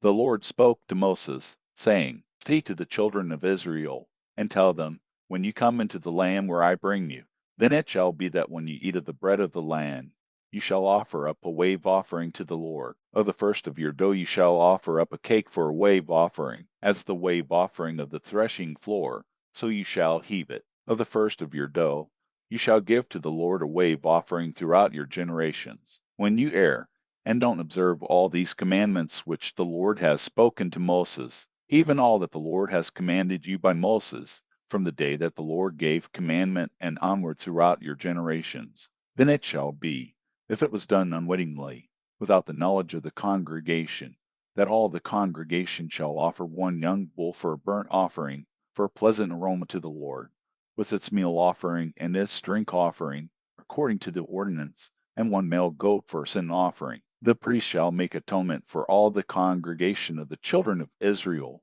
and they shall be forgiven, for it was an error, and they have brought their offering, an offering made by fire to the Lord, and their sin offering before the Lord, for their error. All the congregation of the children of Israel shall be forgiven, as well as the stranger who lives as a foreigner among them, for with regard to all the people, it was done unwittingly. If a person sins unwittingly, then he shall offer a female goat a year old for a sin offering. The priest shall make atonement for the soul who errs when he sins unwittingly before the Lord. He shall make atonement for him, and he shall be forgiven. You shall have one law for him who does anything unwittingly, for him who is native born among the children of Israel, and for the stranger who lives as a foreigner among them. But the soul who does anything with a high hand, whether he is native born or a foreigner, blasphemes the Lord. That soul shall be cut off from among his people, because he has despised the Lord's word, and has broken his commandment. That soul shall be utterly cut off. His iniquity shall be on him. While the children of Israel were in the wilderness, they found a man gathering sticks on the Sabbath day. Those who found him gathering sticks brought him to Moses and Aaron, and to all the congregation. They put him in custody, because it had not been declared what should be done to him. The Lord said to Moses, "The man shall surely be put to death. All the congregation shall stone him with stones outside of the camp." All the congregation brought him outside of the camp, and stoned him to death with stones, as the Lord commanded Moses. The Lord spoke to Moses, saying, "Speak to the children of Israel, and tell them that they should make themselves fringes on the borders of their garments throughout their generations, and that they put on the fringe of each border a cord of blue. It shall be to you for a fringe, that you may see it, and remember all the Lord's commandments, and do them, and that you don't follow your own heart and your own eyes, after which you used to play the prostitute, so that you may remember and do all my commandments, and be holy to your God. I am the Lord your God, who brought you out of the land of Egypt, to be your God. I am the Lord your God. Numbers chapter 16. Now Korah, the son of Ishar, the son of Kohath, the son of Levi, was Dathan and Abiram, the sons of Eliab, and On, the son of Peleth, sons of Reuben, took some men. They rose up before Moses with some of the children of Israel, 250 princes of the congregation, called to the assembly, men of renown. They assembled themselves together against Moses and against Aaron, and said to them, "You take too much on yourself, since all the congregation are holy, every one of them, and the Lord is among them. Why do you lift yourselves up above the Lord assembly?" When Moses heard it, he fell on his face. He said to Korah and to all his company, "In the morning the Lord will show who are his and who is holy, and will cause him to come near to him. Even him whom he shall choose, he will cause to come near to him. Do this, have Korah and all his company take censers, put fire in them, and put incense on them before the Lord tomorrow. It shall be that the man whom the Lord chooses, he shall be holy. You have gone too far, you sons of Levi." Moses said to Korah, "Hear now, you sons of Levi, is it a small thing to you that the God of Israel has separated you from the congregation of Israel, to bring you near to himself, to do the service of the Lord tabernacle, and to stand before the congregation to minister to them, and that he has brought you near, and all your brothers the sons of Levi with you? Do you seek the priesthood also? Therefore you and all your company have gathered together against the Lord. What is Aaron that you complain against him?" Moses sent to call Dathan and Abiram, the sons of Eliab, and they said, "We won't come up. Is it a small thing that you have brought us up out of the land flowing with milk and honey, to kill us in the wilderness? But you must also make yourself a prince over us. Moreover, you haven't brought us into a land flowing with milk and honey, nor given us inheritance of fields and vineyards. Will you put out the eyes of these men? We won't come up." Moses was very angry, and said to the Lord, "Don't respect their offering. I have not taken one donkey from them, neither have I hurt one of them." Moses said to Korah, "You and all your company go before the Lord, you, and they, and Aaron, tomorrow. Each man take his censer and put incense on it, and each man bring before the Lord a censer, 250 censers. You also, and Aaron, each with his censer. They each took his censer, and put fire in it, and laid incense on it, and stood at the door of the tent of meeting with Moses and Aaron. Korah assembled all the congregation opposite them to the door of the tent of meeting. The Lord glory appeared to all the congregation. The Lord spoke to Moses and to Aaron, saying, Separate yourselves from among this congregation, that I may consume them in a moment. They fell on their faces, and said, God, the God of the spirits of all flesh, shall one man sin? And will you be angry with all the congregation? The Lord spoke to Moses, saying, Say to the congregation, saying, Get away from around the tent of Korah, Dathan, and Abiram. Moses rose up and went to Dathan and Abiram, and the elders of Israel followed him. He spoke to the congregation, saying, Depart, please, from the tents of these wicked men, and touch nothing of theirs, lest you be consumed in all their sins. So they went away from the tent of Korah, Dathan, and Abiram on every side. Dathan and Abiram came out, and stood at the door of their tents with their wives, their sons, and their little ones. Moses said, Hereby you shall know that the Lord has sent me to do all these works, for they are not from my own mind. If these men die the common death of all men, or if they experience what all men experience, then the Lord hasn't sent me. But if the Lord makes a new thing, and the ground opens its mouth, and swallows them up with all that belong to them, and they go down alive into Sheol, then you shall understand that these men have despised the Lord. As he finished speaking all these words, the ground that was under them split apart. The earth opened its mouth and swallowed them up with their households, all of Korah's men, and all their goods. So they, and all that belonged to them, went down alive into Sheol. The earth closed on them, and they perished from among the assembly. All Israel that were around them fled at their cry, for they said, Lest the earth swallow us up. Fire came out from the Lord, and devoured the 250 men who offered the incense. The Lord spoke to Moses, saying, Speak to Eleazar the son of Aaron the priest, that he take up the censers out of the burning, and scatter the fire away from the camp, for they are holy, even the censers of those who sinned against their own lives. Let them be beaten into plates for a covering of the altar, for they offered them before the Lord. Therefore they are holy. They shall be assigned to the children of Israel. Eleazar the priest took the bronze censers which those who were burned had offered, and they beat them out for a covering of the altar, to be a memorial to the children of Israel, to the end that no stranger, who isn't of the offspring of Aaron, would come near to burn incense before the Lord, that he not be as Korah, and as his company, as the Lord spoke to him by Moses. But on the next day all the congregation of the children of Israel complained against Moses and against Aaron, saying, You have killed the Lord people. When the congregation was assembled against Moses and against Aaron, they looked toward the tent of meeting. Behold, the cloud covered it, and the Lord glory appeared. Moses and Aaron came to the front of the tent of meeting. The Lord spoke to Moses, saying, Get away from among this congregation, that I may consume them in a moment. They fell on their faces. Moses said to Aaron, Take your censer, put fire from the altar in it, lay incense on it, carry it quickly to the congregation, and make atonement for them, for wrath has gone out from the Lord. The plague has begun. Aaron did as Moses said, and ran into the middle of the assembly. The plague had already begun among the people. He put on the incense, and made atonement for the people. He stood between the dead and the living, and the plague was stayed. Now those who died by the plague were 14,700, in addition to those who died about the matter of Korah. Aaron returned to Moses to the door of the tent of meeting, and the plague was stopped. Numbers chapter 17.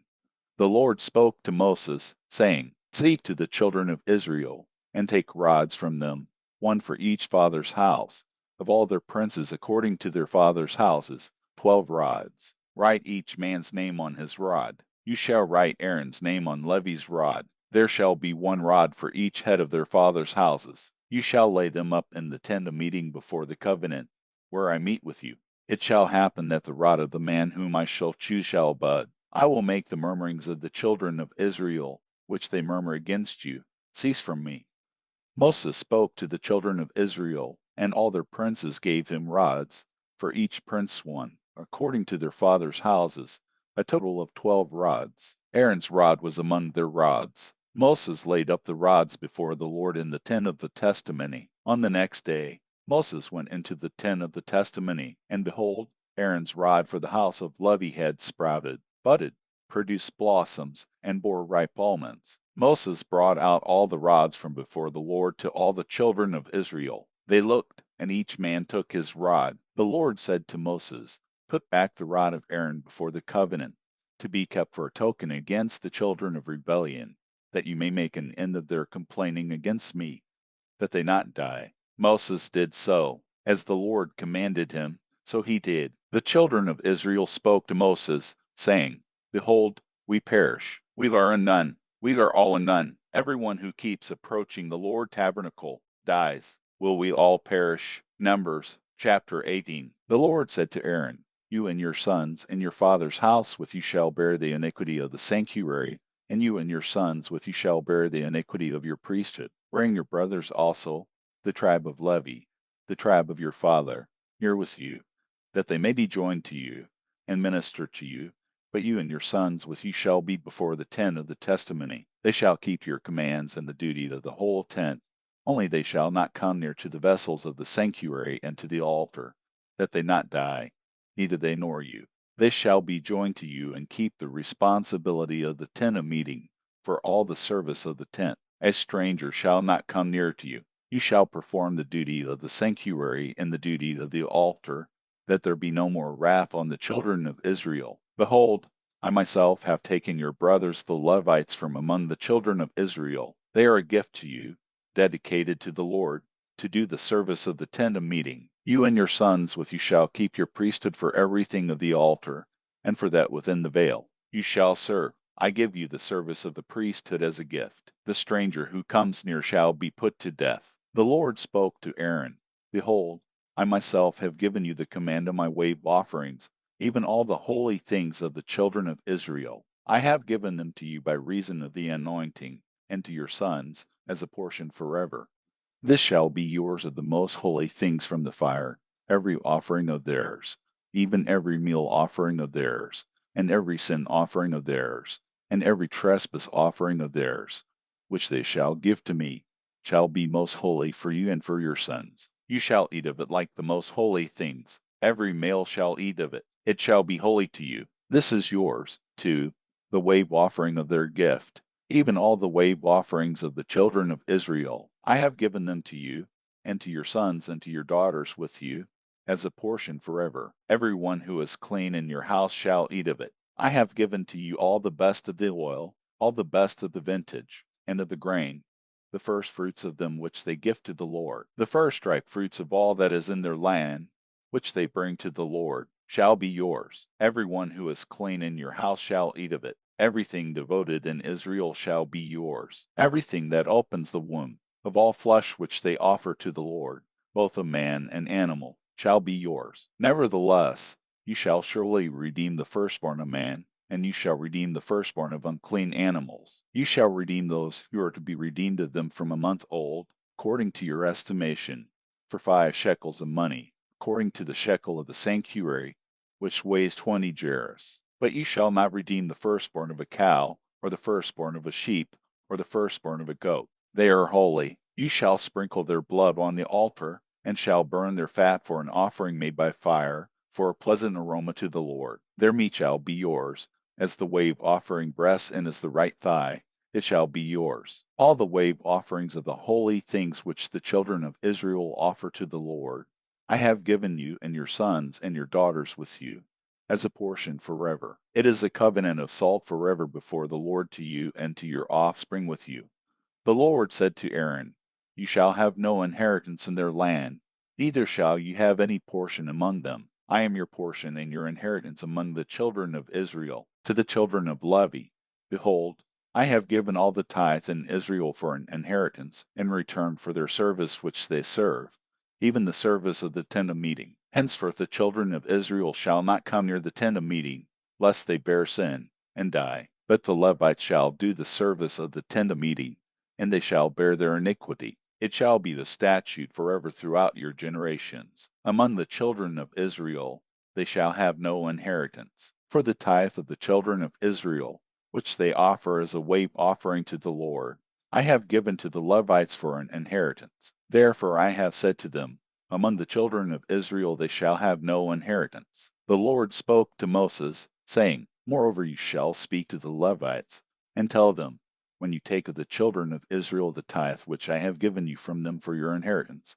then you shall offer up a wave offering of it for the Lord, a tithe of the tithe. Your wave offering shall be credited to you, as though it were the grain of the threshing floor, and as the fullness of the winepress. Thus you also shall offer a wave offering to the Lord of all your tithes, which you receive of the children of Israel, and of it you shall give the Lord wave offering to Aaron the priest. Out of all your gifts you shall offer every wave offering to the Lord, of all its best parts, even the holy part of it. Therefore you shall tell them, when you heave its best from it, then it shall be credited to the Levites as the increase of the threshing floor, and as the increase of the winepress. You may eat it anywhere, you and your households, for it is your reward in return for your service in the tent of meeting. You shall bear no sin by reason of it, when you have heaved from it its best. You shall not profane the holy things of the children of Israel, that you not die. Numbers chapter 19.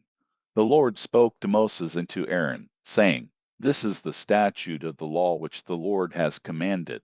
Tell the children of Israel to bring you a red heifer without spot, and which is no defect, and which was never yoked. You shall give her to Eleazar the priest, and he shall bring her outside of the camp, and one shall kill her before his face. Eleazar the priest shall take some of her blood with his finger, and sprinkle her blood toward the front of the tent of meeting 7 times. One shall burn the heifer in his sight, her skin, and her meat, and her blood, with her done, shall he burn. The priest shall take cedar wood, hyssop, and scarlet, and cast it into the middle of the burning of the heifer. Then the priest shall wash his clothes, and he shall bathe his flesh in water, and afterward he shall come into the camp, and the priest shall be unclean until the evening. He who burns her shall wash his clothes in water, and bathe his flesh in water, and shall be unclean until the evening. A man who is clean shall gather up the ashes of the heifer, and lay them up outside of the camp in a clean place, and it shall be kept for the congregation of the children of Israel for use in water for cleansing impurity. It is a sin offering. He who gathers the ashes of the heifer shall wash his clothes, and be unclean until the evening. It shall be to the children of Israel, and to the stranger who lives as a foreigner among them, for a statute forever. He who touches the dead body of any man shall be unclean 7 days. He shall purify himself with water on the 3rd day, and on the 7th day he shall be clean. But if he doesn't purify himself the 3rd day, then the 7th day he shall not be clean. Whoever touches a dead person, the body of a man who has died, and doesn't purify himself, defiles the Lord tabernacle, and that soul shall be cut off from Israel, because the water for impurity was not sprinkled on him. He shall be unclean. His uncleanness is yet on him. This is the law when a man dies in a tent. Every one who comes into the tent, and every one who is in the tent, shall be unclean 7 days. Every open vessel, which has no covering bound on it, is unclean. Whoever in the open field touches one who is slain with a sword, or a dead body, or a bone of a man, or a grave, shall be unclean 7 days. For the unclean, they shall take of the ashes of the burning of the sin offering, and running water shall be poured on them in a vessel. A clean person shall take hyssop, dip it in the water, and sprinkle it on the tent, on all the vessels, on the persons who were there, and on him who touched the bone, or the slain, or the dead, or the grave. The clean person shall sprinkle on the unclean on the 3rd day, and on the 7th day. On the 7th day he shall purify him. He shall wash his clothes and bathe himself in water, and shall be clean at evening. But the man who shall be unclean, and shall not purify himself, that soul shall be cut off from among the assembly, because he has defiled the sanctuary of the Lord. The water for impurity has not been sprinkled on him. He is unclean. It shall be a perpetual statute to them. He who sprinkles the water for impurity shall wash his clothes, and he who touches the water for impurity shall be unclean until evening. Whatever the unclean person touches shall be unclean, and the soul that touches it shall be unclean until evening. Numbers chapter 20. The children of Israel, even the whole congregation, came into the wilderness of Zin in the 1st month. The people stayed in Kadesh. Miriam died there, and was buried there. There was no water for the congregation, and they assembled themselves together against Moses and against Aaron. The people quarreled with Moses and spoke, saying, "We wish that we had died when our brothers died before the Lord. Why have you brought the Lord assembly into this wilderness, that we should die there, we and our animals? Why have you made us to come up out of Egypt, to bring us into this evil place? It is no place of seed, or figs, or of vines, or of pomegranates, neither is there any water to drink." Moses and Aaron went from the presence of the assembly to the door of the tent of meeting, and fell on their faces. The Lord glory appeared to them. The Lord spoke to Moses, saying, "Take the rod, and assemble the congregation, you and Aaron your brother, and speak to the rock before their eyes, that it pour out its water. You shall bring water to them out of the rock, so you shall give the congregation and their livestock drink." Moses took the rod from before the Lord, as he commanded him. Moses and Aaron gathered the assembly together before the rock, and he said to them, "Hear now, you rebels, shall we bring water out of this rock for you?" Moses lifted up his hand and struck the rock with his rod twice, and water came out abundantly. The congregation and their livestock drank. The Lord said to Moses and Aaron, "Because you didn't believe in me, to sanctify me in the eyes of the children of Israel, therefore you shall not bring this assembly into the land which I have given them. These are the waters of Meribah, because the children of Israel strove with the Lord, and he was sanctified in them." Moses sent messengers from Kadesh to the king of Edom, saying, "Your brother Israel says, you know all the travail that has happened to us, how our fathers went down into Egypt, and we lived in Egypt a long time. The Egyptians mistreated us and our fathers. When we cried to the Lord, he heard our voice, sent an angel, and brought us out of Egypt. Behold, we are in Kadesh, a city in the edge of your border. Please let us pass through your land. We will not pass through field or through vineyard, neither will we drink from the water of the wells. We will go along the king's highway. We will not turn away to the right hand nor to the left, until we have passed your border." Edom said to him, "You shall not pass through me, lest I come out with the sword against you." The children of Israel said to him, "We will go up by the highway, and if we drink your water, I and my livestock, then I will give its price. Only let me, without doing anything else, pass through on my feet." He said, "You shall not pass through." Edom came out against him with many people, and with a strong hand. Thus Edom refused to give Israel passage through his border, so Israel turned away from him. They traveled from Kadesh, and the children of Israel, even the whole congregation, came to Mount Hor. The Lord spoke to Moses and Aaron in Mount Hor, by the border of the land of Edom, saying, "Aaron shall be gathered to his people, for he shall not enter into the land which I have given to the children of Israel, because you rebelled against my word at the waters of Meribah. Take Aaron and Eleazar his son, and bring them up to Mount Hor, and strip Aaron of his garments, and put them on Eleazar his son. Aaron shall be gathered, and shall die there." Moses did as the Lord commanded. They went up onto Mount Hor in the sight of all the congregation. Moses stripped Aaron of his garments, and put them on Eleazar his son. Aaron died there on the top of the mountain, and Moses and Eleazar came down from the mountain. When all the congregation saw that Aaron was dead, they wept for Aaron 30 days, even all the house of Israel. Numbers chapter 21. The Canaanite, the king of Arad, who lived in the south, heard that Israel came by the way of Apharim. He fought against Israel, and took some of them captive. Israel vowed a vow to the Lord, and said, "If you will indeed deliver this people into my hand, then I will utterly destroy their cities." The Lord listened to the voice of Israel, and delivered up the Canaanites, and they utterly destroyed them and their cities. The name of the place was called Hormah. They traveled from Mount Hor by the way to the Red Sea, to go around the land of Edom. The soul of the people was very discouraged because of the journey. The people spoke against God and against Moses. "Why have you brought us up out of Egypt to die in the wilderness? For there is no bread, there is no water, and our soul loathes this disgusting food." The Lord sent venomous snakes among the people, and they bit the people. Many people of Israel died. The people came to Moses and said, "We have sinned, because we have spoken against the Lord and against you. Pray to the Lord, that he take away the serpents from us." Moses prayed for the people. The Lord said to Moses, "Make a venomous snake, and set it on a pole. It shall happen that every one who is bitten, when he sees it, shall live. Moses made a serpent of bronze, and set it on the pole. If a serpent had bitten any man, when he looked at the serpent of bronze, he lived. The children of Israel traveled, and encamped in Aboth. They traveled from Aboth, and encamped at Ebarim, in the wilderness which is before Moab, toward the sunrise. From there they traveled, and encamped in the valley of Zerd. From there they traveled, and encamped on the other side of the Arnon, which is in the wilderness that comes out of the border of the Amorites. For the Arnon is the border of Moab, between Moab and the Amorites. Therefore it is said in the book of the wars of the Lord, Bab and Supha, the valleys of the Arnon.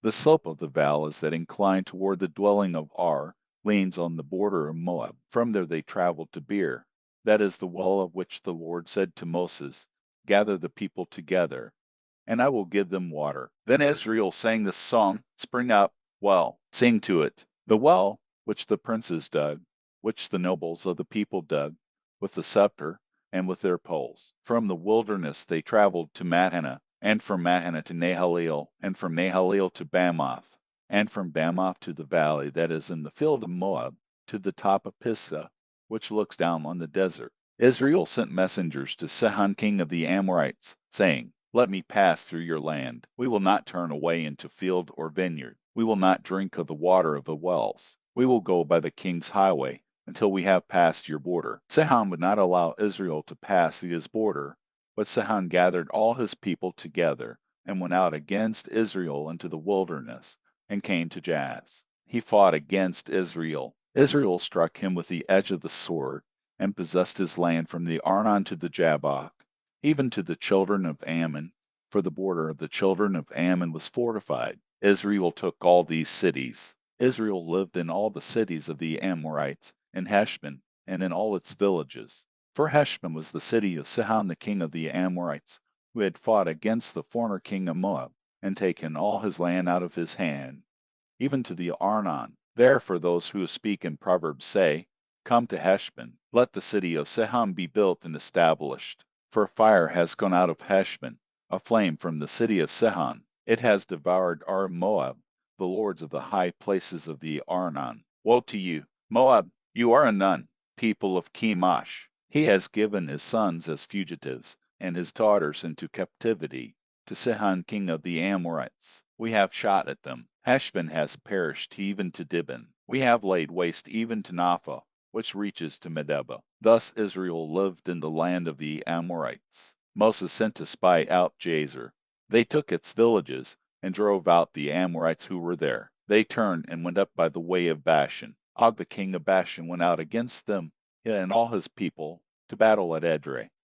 The Lord said to Moses, Don't fear him, for I have delivered him into your hand, with all his people and his land. You shall do to him as you did to Sihon king of the Amorites, who lived at Heshbon. So they struck him with his sons and all his people until there were no survivors, and they possessed his land. Numbers chapter 22. The children of Israel traveled and encamped in the plains of Moab beyond the Jordan at Jericho. Balak the son of Zippor saw all that Israel had done to the Amorites. Moab was very afraid of the people, because they were many. Moab was distressed because of the children of Israel. Moab said to the elders of Midian, Now this multitude will lick up all that is around us, as the ox licks up the grass of the field. Balak the son of Zippor was king of Moab at that time. He sent messengers to Balaam the son of Beor, to Pether, which is by the river, to the land of the children of his people, to call him, saying, Behold, there is a people who came out of Egypt. Behold, they cover the surface of the earth, and they are staying opposite me. Please come now therefore, and curse this people for me, for they are too mighty for me. Perhaps I shall prevail, that we may strike them, and that I may drive them out of the land, for I know that he whom you bless is blessed, and he whom you curse is cursed. The elders of Moab and the elders of Midian departed with the rewards of divination in their hand. They came to Balaam, and spoke to him the words of Balak. He said to them, Lodge here this night, and I will bring you word again, as the Lord shall speak to me. The princes of Moab stayed with Balaam. God came to Balaam, and said, Who are these men with you? Balaam said to God, Balak the son of Zippor, king of Moab, has said to me, Behold, The people that has come out of Egypt covers the surface of the earth. Now come curse them for me. Perhaps I shall be able to fight against them, and shall drive them out. God said to Balaam, You shall not go with them. You shall not curse the people, for they are blessed. Balaam rose up in the morning, and said to the princes of Balak, Go to your land, for the Lord refuses to permit me to go with you. The princes of Moab rose up, and they went to Balak, and said, Balaam refuses to come with us. Balak again sent princes, more and more honorable than they. They came to Balaam, and said to him, Balak the son of Zippor says, Please let nothing hinder you from coming to me, for I will promote you to very great honor, and whatever you say to me I will do. Please come therefore, and curse this people for me. Balaam answered the servants of Balak, If Balak would give me his house full of silver and gold, I can't go beyond the word of the Lord my God, to do less or more. Now therefore please stay here tonight as well, that I may know what else the Lord will speak to me. God came to Balaam at night, and said to him, If the men have come to call you, rise up, go with them, but only the word which I speak to you, that you shall do. Balaam rose up in the morning, and saddled his donkey, and went with the princes of Moab. God's anger burned because he went, and the Lord angel placed himself in the way as an adversary against him. Now he was riding on his donkey, and his two servants were with him.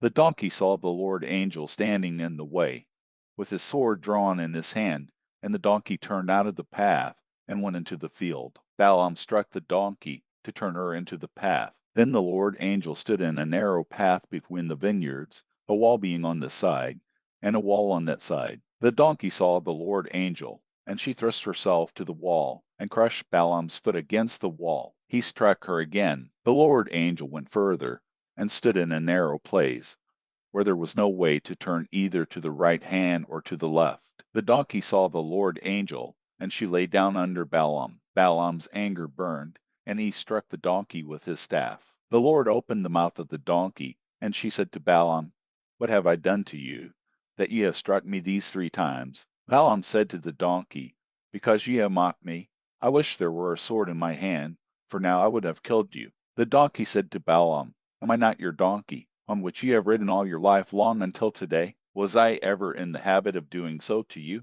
He said, No. Then the Lord opened the eyes of Balaam, and he saw the Lord angel standing in the way, with a sword drawn in his hand, and he bowed his head, and fell on his face. The Lord angel said to him, Why have you struck your donkey these 3 times? Behold, I have come out as an adversary, because your way is perverse before me. The donkey saw me, and turned away before me these 3 times. Unless she had turned away from me, surely now I would have killed you, and saved her alive. Balaam said to the Lord angel, I have sinned, for I didn't know that you stood in the way against me. Now therefore, if it displeases you, I will go back again. The Lord angel said to Balaam, Go with the men, but you shall only speak the word that I shall speak to you. So Balaam went with the princes of Balak. When Balak heard that Balaam had come, he went out to meet him to the city of Moab, which is on the border of the Arnon, which is in the utmost part of the border. Balak said to Balaam, Didn't I earnestly send for you to summon you? Why didn't you come to me? Am I not able indeed to promote you to honor? Balaam said to Balak, Behold, I have come to you. Have I now any power at all to speak anything? I will speak the word that God puts in my mouth. Balaam went with Balak, and they came to Kiriath-Huzoth. Balak sacrificed cattle and sheep, and sent to Balaam, and to the princes who were with him. In the morning Balak took Balaam, and brought him up into the high places of Baal, and he saw from their part of the people. Numbers chapter 23. Balaam said to Balak, Build here 7 altars for me, and prepare here 7 bulls and 7 rams for me. Balak did as Balaam had spoken, and Balak and Balaam offered on every altar a bull and a ram. Balaam said to Balak, Stand by your burnt offering, and I will go. Perhaps the Lord will come to meet me. Whatever he shows me I will tell you. He went to a bare height. God met Balaam, and he said to him, I have prepared the 7 altars, and I have offered up a bull and a ram on every altar. The Lord put a word in Balaam's mouth, and said, Return to Balak, and thus you shall speak. He returned to him, and behold, he was standing by his burnt offering, he and all the princes of Moab. He took up his parable, and said, From Aram has Balak brought me, the king of Moab from the mountains of the east. Come, curse Jacob for me. Come, defy Israel. How shall I curse whom God has not cursed? How shall I defy whom the Lord has not defied? For from the top of the rocks I see him, from the hills I see him. Behold, it is a people that dwells alone, and shall not be listed among the nations. Who can count the dust of Jacob, or count the fourth part of Israel? Let me die the death of the righteous. Let my last end be like his. Balak said to Balaam, What have you done to me? I took you to curse my enemies, and behold, ye have blessed them altogether. He answered and said, Must I not take heed to speak that which the Lord puts in my mouth? Balak said to him, Please come with me to another place, where you may see them. You shall see just part of them, and shall not see them all. Curse them from there for me. He took him into the field of Zophim, to the top of Pisgah, and built 7 altars, and offered up a bull and a ram on every altar. He said to Balak, Stand here by your burnt offering, while I meet God over there. The Lord met Balaam, and put a word in his mouth, and said, Return to Balak, and say this. He came to him, and behold, he was standing by his burnt offering, and the princes of Moab with him. Balak said to him, What has the Lord spoken? He took up his parable, and said, Rise up, Balak, and hear. Listen to me, you son of Zippor. God is not a man, that he should lie, nor a son of man, that he should repent. Has he said, and he won't do it? Or has he spoken, and he won't make it good? Behold, I have received a command to bless. He has blessed, and I can't reverse it. He has not seen iniquity in Jacob, neither has he seen perverseness in Israel. The Lord his God is with him. The shout of a king is among them. God brings them out of Egypt.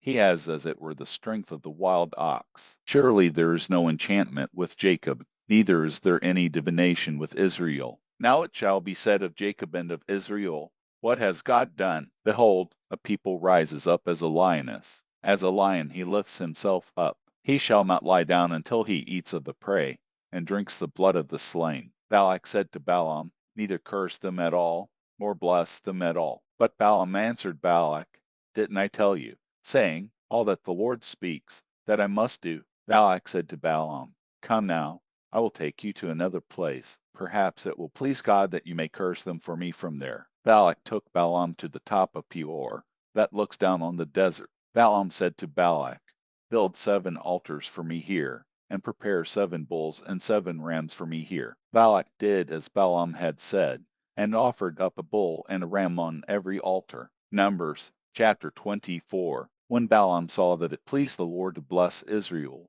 he didn't go, as at the other times, to use divination, but he set his face toward the wilderness. Balaam lifted up his eyes, and he saw Israel dwelling according to their tribes, and the Spirit of God came on him. He took up his parable, and said, Balaam the son of Beor says, The man whose eyes are opened says, He says, who hears the words of God, who sees the vision of the Almighty, falling down, and having his eyes open. How goodly are your tents, Jacob, and your dwellings, Israel, as well as they are spread out, as gardens by the riverside, as aloes which the Lord has planted, as cedar trees beside the waters. Water shall flow from his buckets. His seed shall be in many waters. His king shall be higher than Agag. His kingdom shall be exalted. God brings him out of Egypt. He has as it were the strength of the wild ox. He shall consume the nations, his adversaries, shall break their bones in pieces, and pierce them with his arrows. He couched,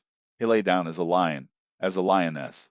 Who shall rouse him up? Every one who blesses you is blessed. Every one who curses you is cursed. Balak's anger burned against Balaam, and he struck his hands together. Balak said to Balaam, I called you to curse my enemies, and, behold, ye have altogether blessed them these 3 times. Therefore, flee to your place. Now, I thought to promote you to great honor, but, behold, the Lord has kept you back from honor. Balaam said to Balak, Didn't I also tell your messengers whom you sent to me, saying, If Balak would give me his house full of silver and gold, I can't go beyond the Lord's word, to do either good or bad from my own mind. I will say what the Lord says. Now, behold, I go to my people. Come, I will inform you what this people shall do to your people in the latter days. He took up his parable, and said, Balaam the son of Beor says, The man whose eyes are open says, he says, who hears the words of God, knows the knowledge of the Most High,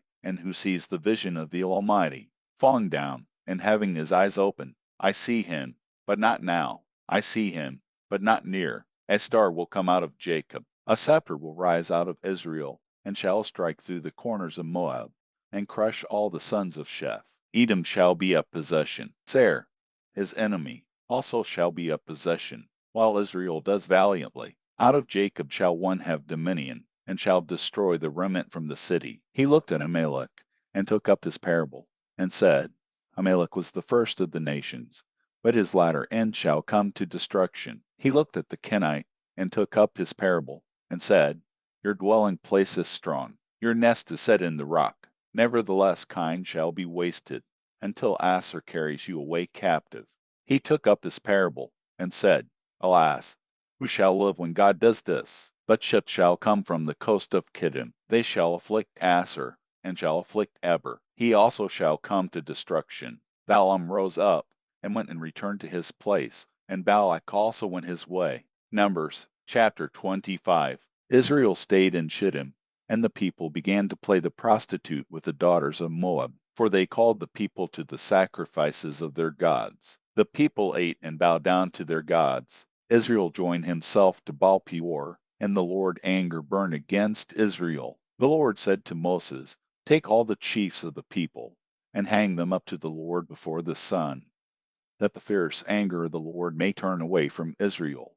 Moses said to the judges of Israel, Every one kill his men who have joined themselves to Baal Peor. Behold, one of the children of Israel came and brought to his brothers a Midianite woman in the sight of Moses, and in the sight of all the congregation of the children of Israel, while they were weeping at the door of the tent of meeting. When Phinehas, the son of Eleazar, the son of Aaron the priest, saw it, he rose up from the middle of the congregation, and took a spear in his hand. He went after the man of Israel into the pavilion, and thrust both of them through, the man of Israel and the woman through her body. So the plague was stopped among the children of Israel. Those who died by the plague were 24,000.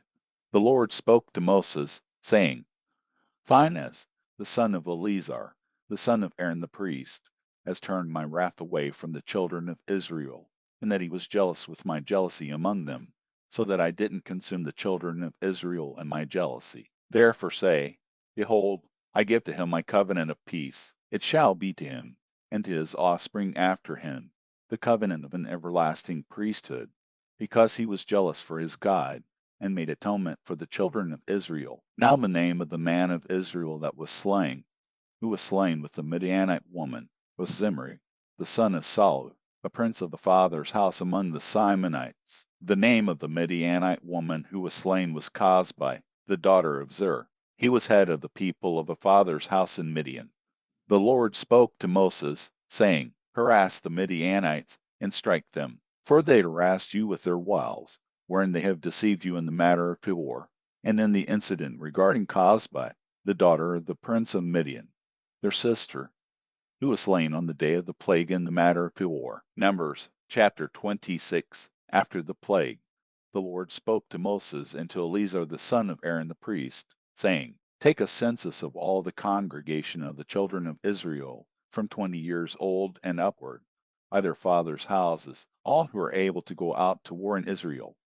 Moses and Eleazar the priest spoke with them in the plains of Moab by the Jordan at Jericho, saying, Take a census from 20 years old and upward, as the Lord commanded Moses and the children of Israel. These are those who came out of the land of Egypt. Reuben, the firstborn of Israel, the sons of Reuben, of Hanok, the family of the Hanachites, of Palu, the family of the Paluites, of Hezron, the family of the Hezronites, of Carmi, the family of the Carmites. These are the families of the Reubenites, and those who were counted of them were 43,730. The son of Palu, Eliab. The sons of Eliab, Nemuel, Dathan, and Abiram. These are that Dathan and Abiram who were called by the congregation, who rebelled against Moses and against Aaron in the company of Kor when they rebelled against the Lord, and the earth opened its mouth and swallowed them up together with Kor when that company died.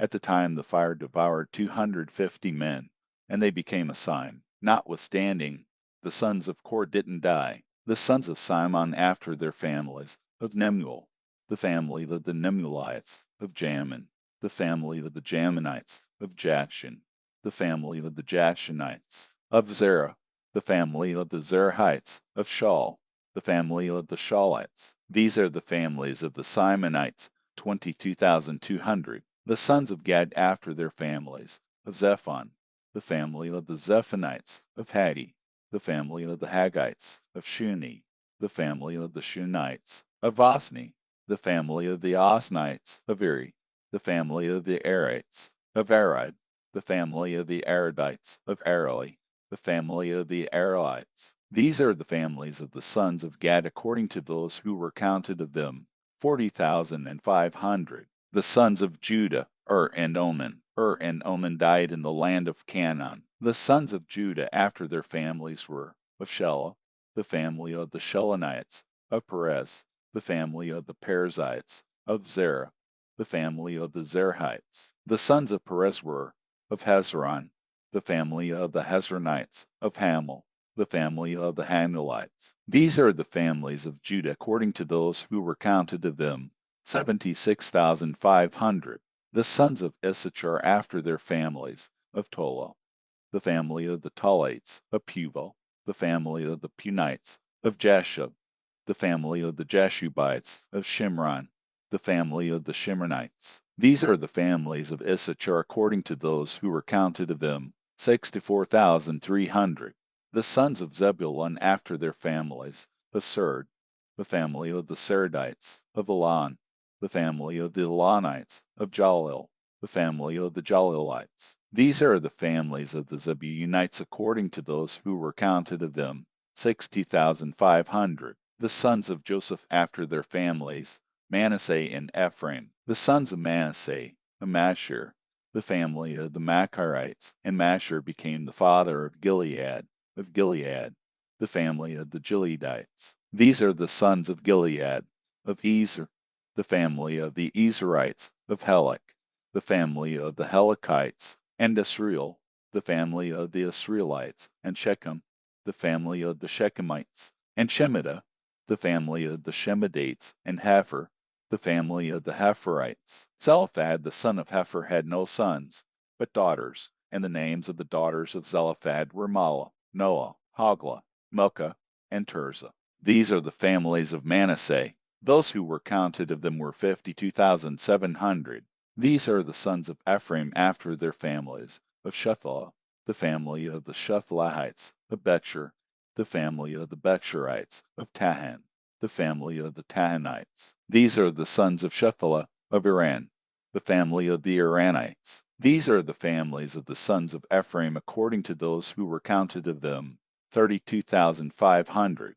These are the sons of Joseph after their families. The sons of Benjamin after their families, of Bela, the family of the Belates, of Ashbel, the family of the Ashbelites, of Aharam, the family of the Aharamites, of Shepham, the family of the Shephamites, of Huppam, the family of the Huphamites. The sons of Bela were Ard and Naaman, the family of the Ardites, and of Naaman, the family of the Naamites. These are the sons of Benjamin after their families, and those who were counted of them were 45,600.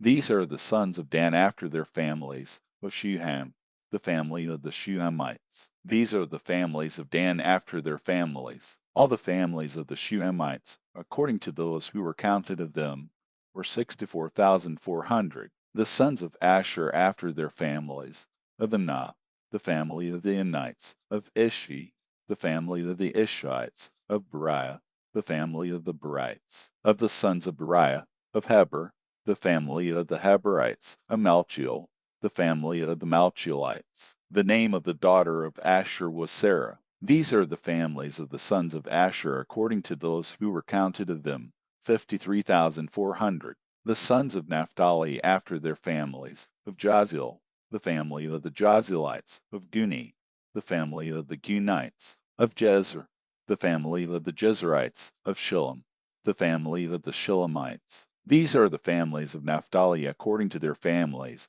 and those who were counted of them were 45,400. These are those who were counted of the children of Israel, 601,730. The Lord spoke to Moses, saying, To these the land shall be divided for an inheritance according to the number of names. To the more you shall give the more inheritance, and to the fewer you shall give the less inheritance. To every one according to those who were counted of him shall his inheritance be given. Notwithstanding, the land shall be divided by lot. According to the names of the tribes of their fathers they shall inherit. According to the lot shall their inheritance be divided between the more and the fewer. These are those who were counted of the Levites after their families: of Gershon, the family of the Gershonites; of Kohath, the family of the Kohathites; of Merari, the family of the Merarites. These are the families of Levi, the family of the Libnites, the family of the Hebronites, the family of the Malites, the family of the Mushites, and the family of the Korahites. Kohath became the father of Amram. The name of Amram's wife was Jochebed, the daughter of Levi, who was born to Levi in Egypt. She bore to Amram Aaron and Moses, and Miriam their sister. To Aaron were born Nadab and Abihu, Eleazar and Ithamar. Nadab and Abihu died when they offered strange fire before the Lord. Those who were counted of them were 23,000, every male from a month old and upward, for they were not counted among the children of Israel, because there was no inheritance given them among the children of Israel.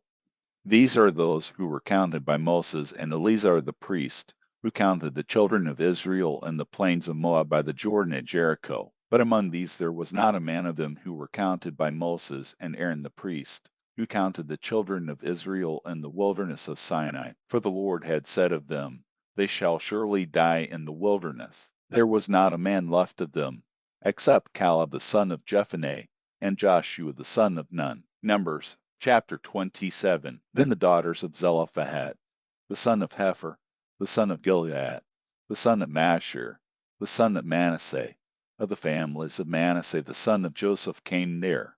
These are the names of his daughters: Mahlah, Noah, Hoglah, Milcah, and Tirzah. They stood before Moses, before Eleazar the priest, and before the princes and all the congregation, at the door of the tent of meeting, saying, Our father died in the wilderness. He was not among the company of those who gathered themselves together against the Lord in the company of Korah, but he died in his own sin. He had no sons. Why should the name of our father be taken away from among his family? Because he had no son. Give to us a position among the brothers of our father. Moses brought their cause before the Lord. The Lord spoke to Moses, saying, The daughters of Zelophehad speak right. You shall surely give them a position of an inheritance among their father's brothers. You shall cause the inheritance of their father to pass to them. You shall speak to the children of Israel, saying, If a man dies, and has no son, then you shall cause his inheritance to pass to his daughter. If he has no daughter, then you shall give his inheritance to his brothers. If he has no brothers, then you shall give his inheritance to his father's brothers. If his father has no brothers, then you shall give his inheritance to his kinsman who is next to him of his family, and he shall possess it. This shall be a statute and ordinance for the children of Israel, as the Lord commanded Moses. The Lord said to Moses, Go up into this mountain of Abarim, and see the land which I have given to the children of Israel. When ye have seen it, you also shall be gathered to your people, as Aaron your brother was gathered, because in the strife of the congregation you rebelled against my word in the wilderness of Zin, to honor me as holy at the waters before their eyes. These are the waters of Meribah of Kadesh in the wilderness of Zin. Moses spoke to the Lord, saying, Let the Lord, the God of the spirits of all flesh, appoint a man over the congregation, who may go out before them, and who may come in before them, and who may lead them out, and who may bring them in, that the congregation of the Lord may not be as sheep which have no shepherd. The Lord said to Moses, Take Joshua the son of Nun, a man in whom is the Spirit, and lay your hand on him. Set him before Eleazar the priest, and before all the congregation, and commission him in their sight. You shall give authority to him, that all the congregation of the children of Israel may obey. He shall stand before Eleazar the priest, who shall inquire for him by the judgment of the Urim before the Lord. At his word they shall go out, and at his word they shall come in, both he and all the children of Israel with him, even all the congregation. Moses did as the Lord commanded him. He took Joshua and set him before Eleazar the priest and before all the congregation. He laid his hands on him and commissioned him, as the Lord spoke by Moses. Numbers chapter 28. The Lord spoke to Moses, saying, Command the children of Israel, and tell them, See that you present my offering, my food for my offerings made by fire, as a pleasant aroma to me, in their due season. You shall tell them, This is the offering made by fire which you shall offer to the Lord.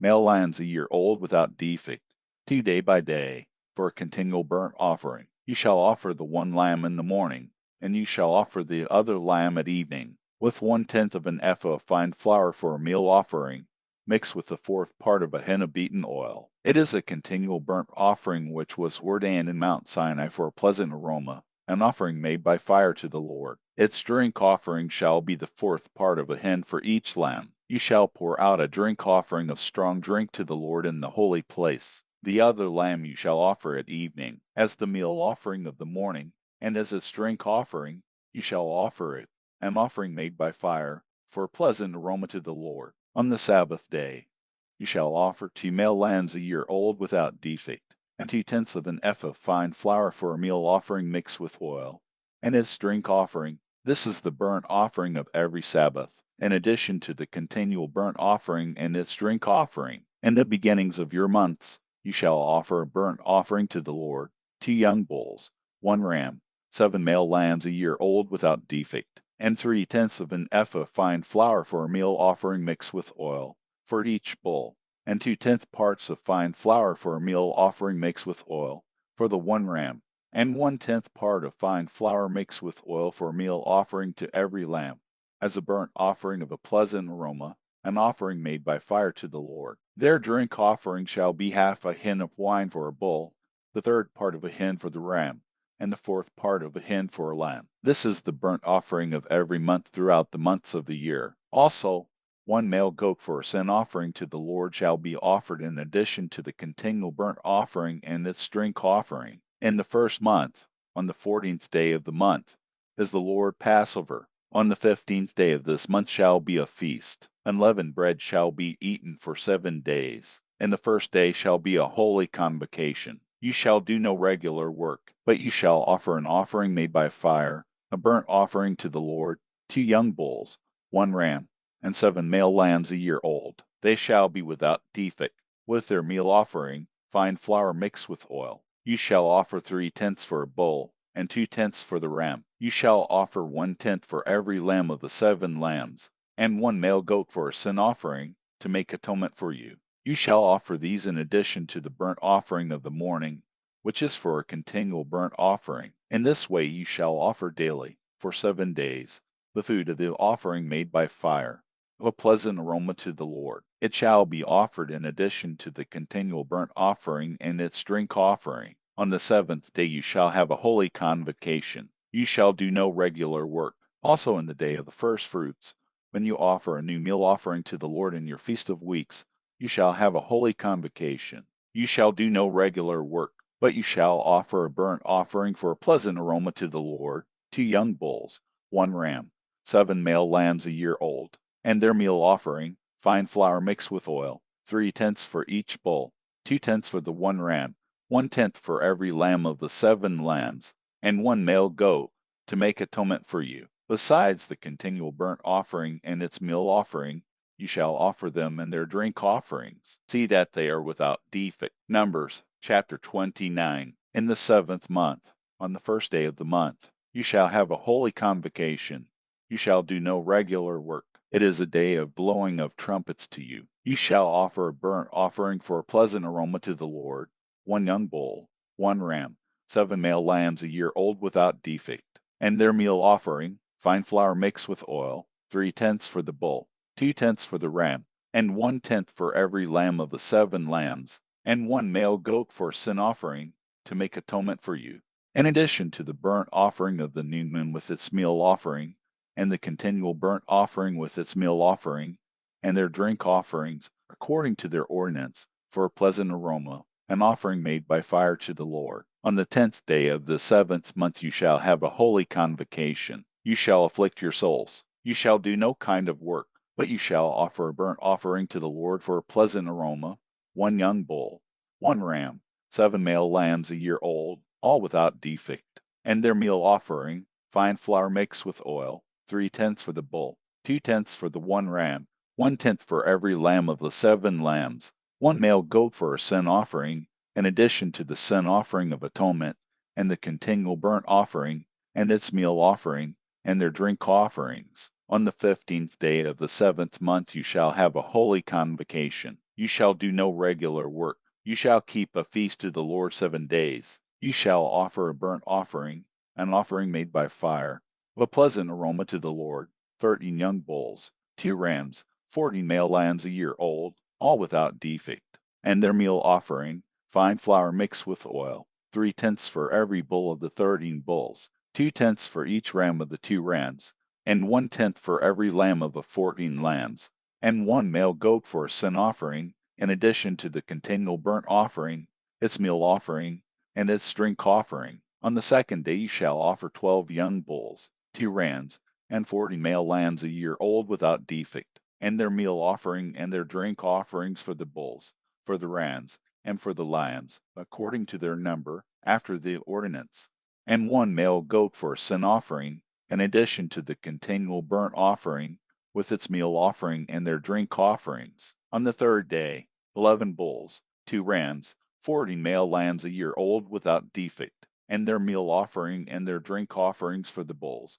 for the rams, and for the lambs, according to their number, after the ordinance, and 1 male goat for a sin offering, in addition to the continual burnt offering, and its meal offering, and its drink offering. On the 4th day 10 bulls, 2 rams, 40 male lambs a year old without defect, their meal offering and their drink offerings for the bulls, for the rams, and for the lambs, according to their number, after the ordinance, and 1 male goat for a sin offering, in addition to the continual burnt offering, its meal offering, and its drink offering. On the 5th day, 9 bulls, 2 rams, 40 male lambs a year old without defect, and their meal offering and their drink offerings for the bulls, for the rams, and for the lambs, according to their number, after the ordinance, and 1 male goat for a sin offering, in addition to the continual burnt offering, and its meal offering, and its drink offering. On the 6th day, 8 bulls, 2 rams,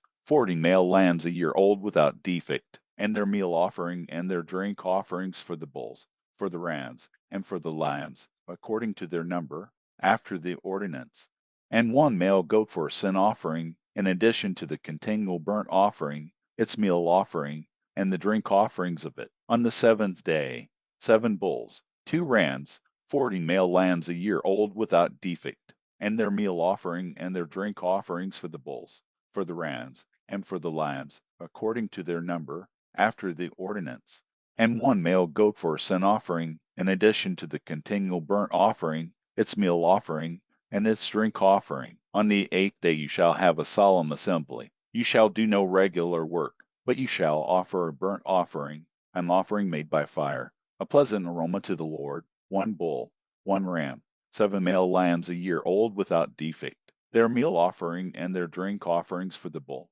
for the ram, and for the lambs, shall be according to their number, after the ordinance, and 1 male goat for a sin offering, in addition to the continual burnt offering, with its meal offering, and its drink offering. You shall offer these to the Lord in your set feasts in addition to your vows and your freewill offerings for your burnt offerings, your meal offerings, your drink offerings, and your peace offerings. Moses told the children of Israel according to all that the Lord commanded Moses. Numbers chapter 30. Moses spoke to the heads of the tribes of the children of Israel, saying, This is the thing which the Lord has commanded. When a man vows a vow to the Lord, or swears an oath to bind his soul with a bond, he shall not break his word. He shall do according to all that proceeds out of his mouth. Also, when a woman vows a vow to the Lord and binds herself by a pledge, being in her father's house in her youth, and her father hears her vow and her pledge with which she has bound her soul, and her father says nothing to her, then all her vows shall stand, and every pledge with which she has bound her soul shall stand. But if her father forbids her in the day that he hears, none of her vows or of her pledges with which she has bound her soul shall stand. the Lord will forgive her, because her father has forbidden her. If she has a husband, while her vows are on her, or the rash utterance of her lips with which she has bound her soul, and her husband hears it, and says nothing to her in the day that he hears it, then her vows shall stand, and her pledges with which she has bound her soul shall stand. But if her husband forbids her in the day that he hears it, then he makes void her vow which is on her, and the rash utterance of her lips, with which she has bound her soul. The Lord will forgive her, but the vow of a widow, or of her who is divorced, everything with which she has bound her soul shall stand against her. If she vowed in her husband's house, or bound her soul by a bond with an oath, and her husband heard it, and held his peace at her and didn't disallow her, then all her vows shall stand, and every pledge with which she bound her soul shall stand. But if her husband made them null and void in the day that he heard them, then whatever proceeded out of her lips concerning her vows, or concerning the bond of her soul, shall not stand. Her husband has made them void. The Lord will forgive her. Every vow, and every binding oath to afflict the soul, her husband may establish it, or her husband may make it void. But if her husband says nothing to her from day to day, then he establishes all her vows or all her pledges which are on her. He has established them, because he said nothing to her in the day that he heard them. But if he makes them null and void after he has heard them, then he shall bear her iniquity. These are the statutes which the Lord commanded Moses between a man and his wife, between a father and his daughter, being in her youth, in her father's house. Numbers chapter 31. The Lord spoke to Moses, saying, Avenge the children of Israel on the Midianites. Afterward you shall be gathered to your people.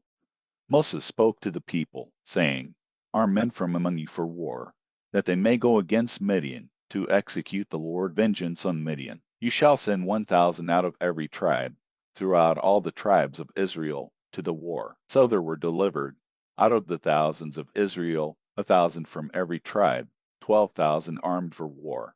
Moses sent them, 1,000 of every tribe, to the war with Phinehas the son of Eleazar the priest, to the war, with the vessels of the sanctuary and the trumpets for the alarm in his hand.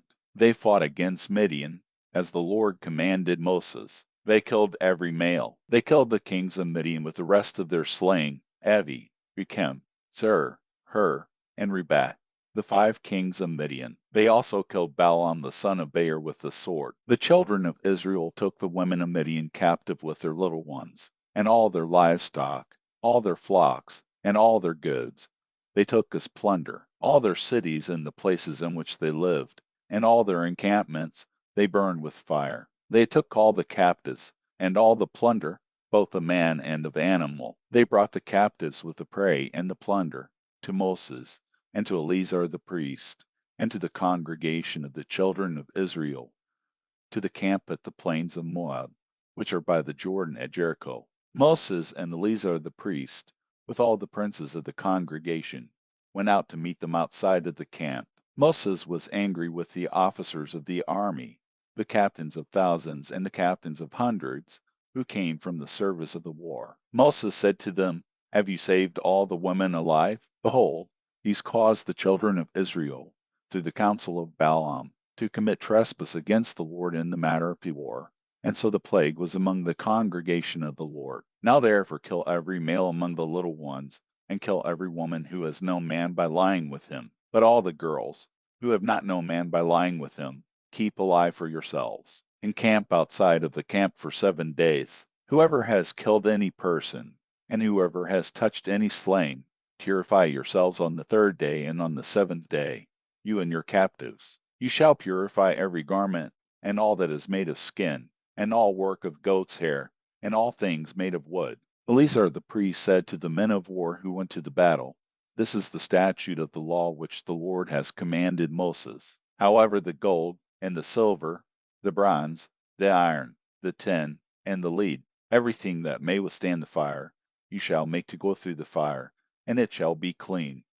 Nevertheless it shall be purified with water for impurity. All that doesn't withstand the fire you shall make to go through the water. You shall wash your clothes on the 7th day, and you shall be clean. Afterward you shall come into the camp. The Lord spoke to Moses, saying, Count the plunder that was taken, both of man and of animal, you and Eleazar the priest, and the heads of the fathers' households of the congregation, and divide the plunder into two parts, between the men skilled in war, who went out to battle, and all the congregation. Levy a tribute to the Lord of the men of war who went out to battle, one soul of 500, of the persons, of the cattle, of the donkeys, and of the flocks. Take it from their half, and give it to Eleazar the priest, for the Lord wave offering, of the children of Israel's half.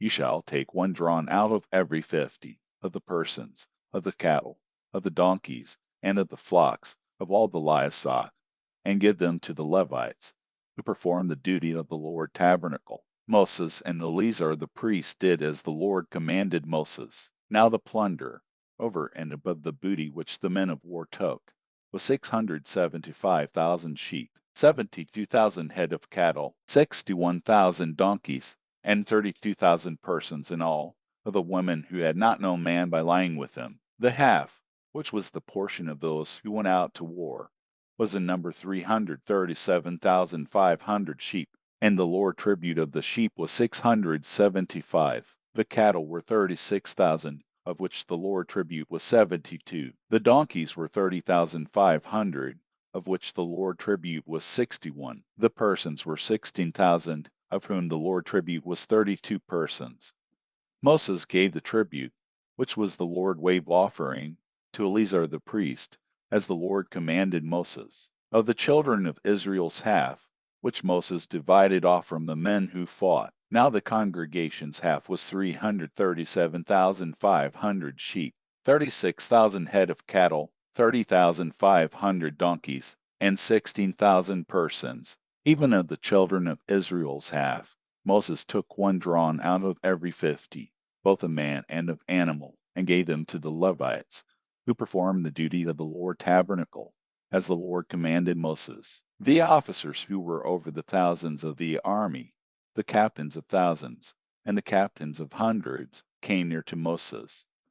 They said to Moses, Your servants have taken the sum of the men of war who are under our command, and there lacks not one man of us. We have brought the Lord offering, what every man found, gold ornaments, armlets, bracelets, signet rings, earrings, and necklaces, to make atonement for our souls before the Lord. Moses and Eleazar the priest took their gold, even all work jewels, all the gold of the wave offering that they offered up to the Lord, of the captains of thousands, and of the captains of hundreds, was 16,750 shekels. The men of war had taken booty, every man for himself. Moses and Eleazar the priest took the gold of the captains of thousands and of hundreds, and brought it into the tent of meeting for a memorial for the children of Israel before the Lord. Numbers chapter 32. Now the children of Reuben and the children of Gad had a very great multitude of livestock. They saw the land of Jazer and the land of Gilead. Behold, the place was a place for livestock. Then the children of Gad and the children of Reuben came and spoke to Moses and to Eleazar the priest, and to the princes of the congregation, saying, Adaroth, Dibon, Jazer, Nimrah, Heshbon, Eleleh, Sebam, Nebo, and Baan. The land which the Lord struck before the congregation of Israel is a land for livestock, and your servants have livestock. They said, If we have found favor in your sight, let this land be given to your servants for a possession. Don't bring us over the Jordan. Moses said to the children of Gad and to the children of Reuben, Shall your brothers go to war while you sit here? Why do you discourage the heart of the children of Israel from going over into the land which the Lord has given them? Your fathers did so when I sent them from Kadesh Barnea to see the land. For when they went up to the valley of Eshcol and saw the land, they discouraged the heart of the children of Israel, that they should not go into the land which the Lord had given them. The Lord's anger burned in that day, and he swore, saying, Surely none of the men who came up out of Egypt, from 20 years old and upward, shall see the land which I swore to Abraham, to Isaac, and to Jacob, because they have not wholly followed me, except Caleb the son of Jephunneh the Kenizzite, and Joshua the son of Nun, because they have followed the Lord completely. The Lord's anger burned against Israel, and he made them wander back and forth in the wilderness 40 years, until all the generation who had done evil in the Lord's sight was consumed. Behold, you have risen up in your father's place, an increase of sinful men, to increase the fierce anger of the Lord toward Israel. For if you turn away from after him, he will yet again leave them in the wilderness, and you will destroy all these people. They came near to him, and said, We will build sheepfolds here for our livestock, and cities for our little ones. But we ourselves will be ready armed to go before the children of Israel, until we have brought them to their place. Our little ones shall dwell in the fortified cities because of the inhabitants of the land. We will not return to our houses until the children of Israel have all received their inheritance. For we will not inherit with them on the other side of the Jordan and beyond, because our inheritance has come to us on the side of the Jordan eastward. Moses said to them, If you will do this thing, if you will arm yourselves to go before the Lord to the war, and every one of your armed men will pass over the Jordan before the Lord until he has driven out his enemies from before him, and the land is subdued before the Lord.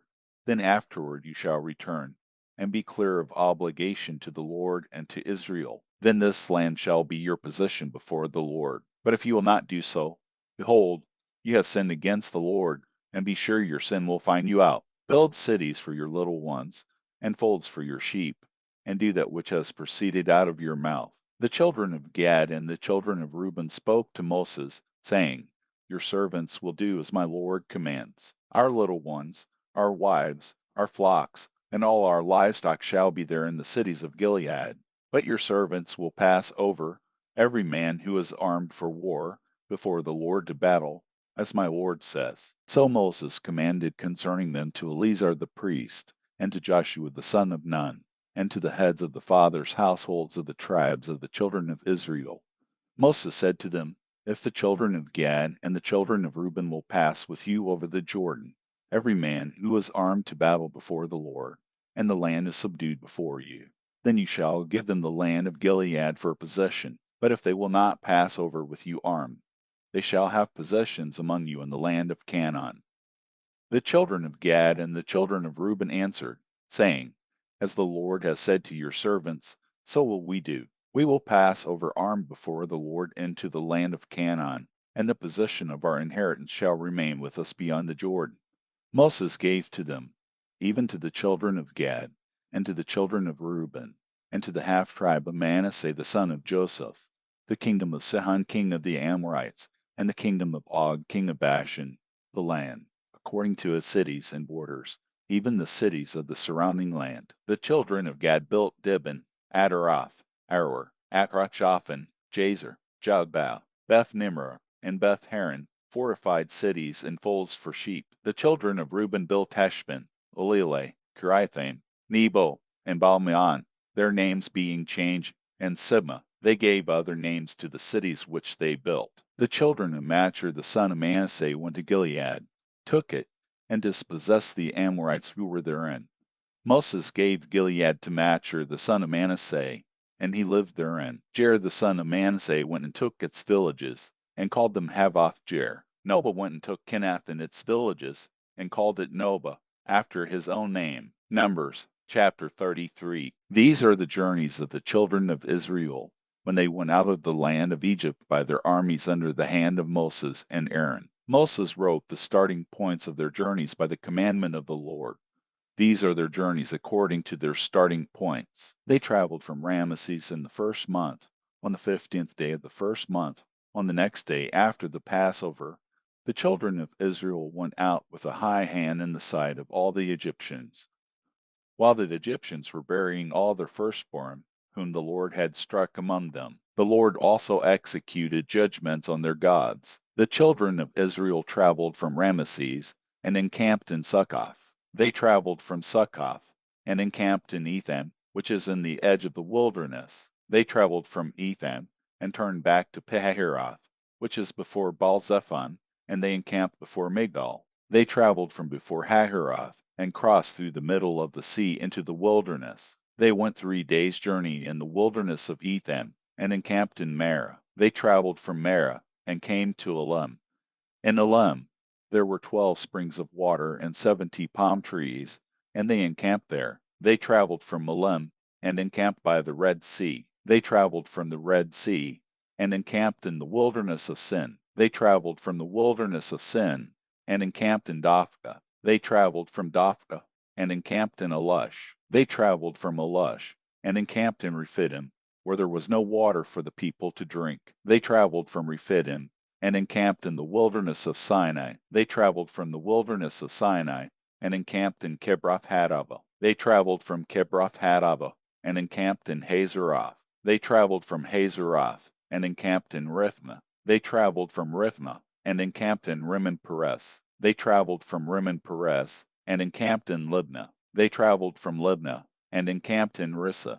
They traveled from Rissa, and encamped in Kehelatha. They traveled from Kehelatha, and encamped in Mount Shepher. They traveled from Mount Shepher, and encamped in Harada. They traveled from Harada, and encamped in Machaloth. They traveled from Machaloth, and encamped in Tath. They traveled from Tath, and encamped in Terah. They traveled from Terah, and encamped in Mithka. They traveled from Mithka, and encamped in Hashmona. They traveled from Hashmona, and encamped in Mosroth. They traveled from Mosroth, and encamped in Beni-Jaakan. They traveled from Beni-Jaakan, and encamped in Hor-Haggidgad. They traveled from Hor-Haggidgad, and encamped in Jotbatha. They traveled from Jotbatha, and encamped in Abrana. They traveled from Abrana, and encamped in Ezion-Geber. They traveled from Ezion-Geber, and encamped at Kadesh in the wilderness of Zin. They traveled from Kadesh, and encamped in Mount Hor, in the edge of the land of Edom. Aaron the priest went up into Mount Hor at the commandment of the Lord, and died there. In the 40th year after the children of Israel had come out of the land of Egypt, in the 5th month, on the 1st day of the month. Aaron was 123 years old when he died in Mount Hor. The Canaanite king of Arad, who lived in the south in the land of Canaan, heard of the coming of the children of Israel. They traveled from Mount Hor, and encamped in Zalmanah. They traveled from Zalmanah, and encamped in Punon. They traveled from Punon, and encamped in Aboth. They traveled from Aboth, and encamped in Aibarim, in the border of Moab. They traveled from Eam, and encamped in Dibon-Gad. They traveled from Dibon-Gad, and encamped in Almon-Diblatime. They traveled from Almon-Diblatime, and encamped in the mountains of Abarim, before Nebo. They traveled from the mountains of Abarim, and encamped in the plains of Moab by the Jordan at Jericho. They encamped by the Jordan, from Beth Jeshimoth even to Abel Shittim in the plains of Moab. The Lord spoke to Moses in the plains of Moab by the Jordan at Jericho, saying, Speak to the children of Israel, and tell them, when you pass over the Jordan into the land of Canaan, then you shall drive out all the inhabitants of the land from before you, destroy all their stone idols, destroy all their molten images, and demolish all their high places. You shall take possession of the land, and dwell therein, for I have given the land to you to possess it. You shall inherit the land by lot according to your families. To the larger groups you shall give a larger inheritance, and to the smaller you shall give a smaller inheritance. Wherever the lot falls to any man, that shall be his. You shall inherit according to the tribes of your fathers. But if you do not drive out the inhabitants of the land from before you, then those you let remain of them will be like pricks in your eyes and thorns in your sides. They will harass you in the land in which you dwell. It shall happen that as I thought to do to them, so I will do to you. Numbers chapter 34. The Lord spoke to Moses, saying, Command the children of Israel, and tell them, when you come into the land of Canaan, this is the land that shall fall to you for an inheritance, even the land of Canaan according to its borders. Then your south quarter shall be from the wilderness of Zin along by the side of Edom, and your south border shall be from the end of the salt sea eastward. Your border shall turn about southward of the ascent of Akrabim, and pass along to Zin, and it shall pass southward of Kadesh Barnea, and it shall go from there to Hazar Adar, and pass along to Asman. The border shall turn about from Asman to the brook of Egypt, and it shall end at the sea. For the western border, you shall have the great sea in its border. This shall be your west border. This shall be your north border. From the great sea you shall mark out for yourselves Mount Hor. From Mount Hor you shall mark out to the entrance of Hanath, and the border shall pass by Zedad. Then the border shall go to Ziphron, and it shall end at Hazar Enan. This shall be your north border. You shall mark out your east border from Hazar Enan to Shechem. The border shall go down from Shechem to Riblah, on the east side of Ain. The border shall go down, and shall reach to the side of the sea of Chinnereth eastward. The border shall go down to the Jordan, and end at the salt sea. This shall be your land according to its borders around it. Moses commanded the children of Israel, saying, This is the land which you shall inherit by lot, which the Lord has commanded to give to the 9 tribes, and to the half-tribe, for the tribe of the children of Reuben according to their fathers' houses, the tribe of the children of Gad according to their fathers' houses, and the half-tribe of Manasseh have received their inheritance. The 2 tribes and the half-tribe have received their inheritance beyond the Jordan at Jericho eastward, toward the sunrise.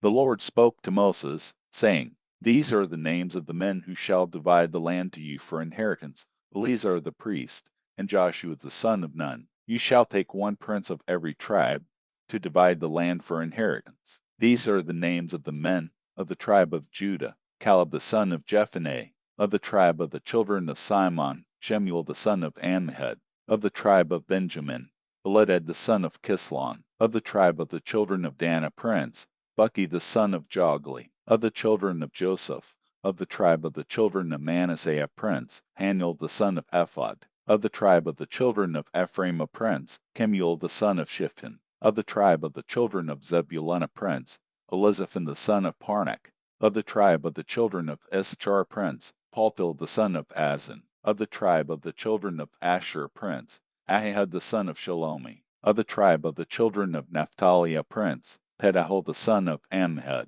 These are they whom the Lord commanded to divide the inheritance to the children of Israel in the land of Canaan. Numbers chapter 35. The Lord spoke to Moses in the plains of Moab by the Jordan at Jericho, saying, Command the children of Israel to give to the Levite cities to dwell in out of their inheritance. You shall give pasture lands for the cities around them to the Levites. They shall have the cities to dwell in. Their pasture lands shall be for their livestock, and for their possessions, and for all their animals. The pasture lands of the cities, which you shall give to the Levites, shall be from the wall of the city and outward 1,000 cubits around it. You shall measure outside of the city for the east side 2,000 cubits, and for the south side 2,000 cubits, and for the west side 2,000 cubits, and for the north side 2,000 cubits, the city being in the middle. This shall be the pasture lands of their cities. The cities which you shall give to the Levites, they shall be the 6 cities of refuge,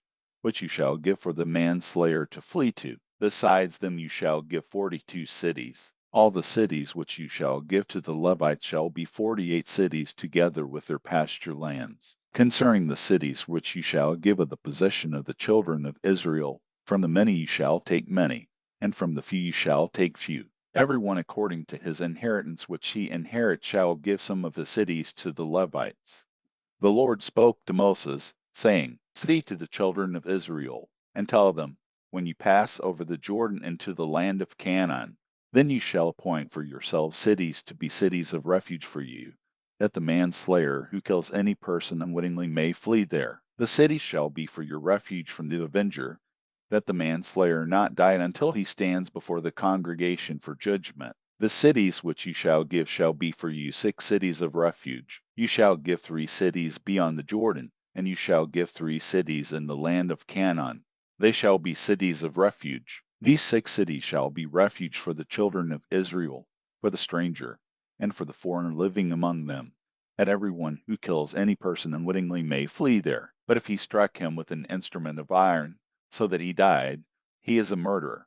The murderer shall surely be put to death. If he struck him with a stone in the hand, by which a man may die, and he died, he is a murderer. The murderer shall surely be put to death. Or if he struck him with a weapon of wood in the hand, by which a man may die, and he died, he is a murderer. The murderer shall surely be put to death. The avenger of blood shall himself put the murderer to death. When he meets him, he shall put him to death. If he shoved him out of hatred, or hurled something at him while lying in wait, so that he died, or in hostility struck him with his hand, so that he died, he who struck him shall surely be put to death. He is a murderer. The avenger of blood shall put the murderer to death when he meets him. But if he shoved him suddenly without hostility, or hurled on him anything without lying in wait, or with any stone, by which a man may die, not seeing him, and cast it on him so that he died, and he was not his enemy and not seeking his harm, then the congregation shall judge between the striker and the avenger of blood according to these ordinances. The congregation shall deliver the manslayer out of the hand of the avenger of blood,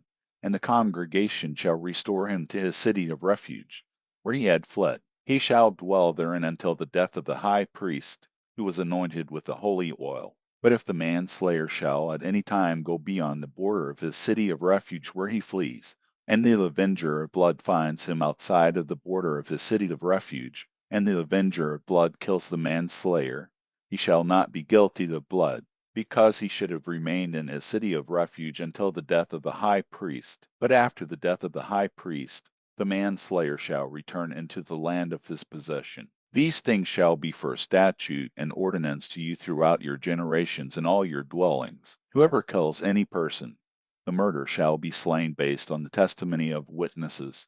But one witness shall not testify alone against any person so that he dies. Moreover, you shall take no ransom for the life of a murderer who is guilty of death. He shall surely be put to death. You shall take no ransom for him who has fled to his city of refuge, that he may come again to dwell on the land before the death of the priest. So you shall not pollute the land where you live, for blood pollutes the land. No atonement can be made for the land for the blood that is shed in it, but by the blood of him who shed it. You shall not defile the land which you inhabit, where I dwell, for I, the Lord, dwell among the children of Israel. Numbers chapter 36. The heads of the fathers' households of the family of the children of Gilead, the son of Machir, the son of Manasseh, of the families of the sons of Joseph, came near and spoke before Moses and before the princes, the heads of the fathers' households of the children of Israel. They said, the Lord commanded my Lord to give the land for inheritance by lot to the children of Israel.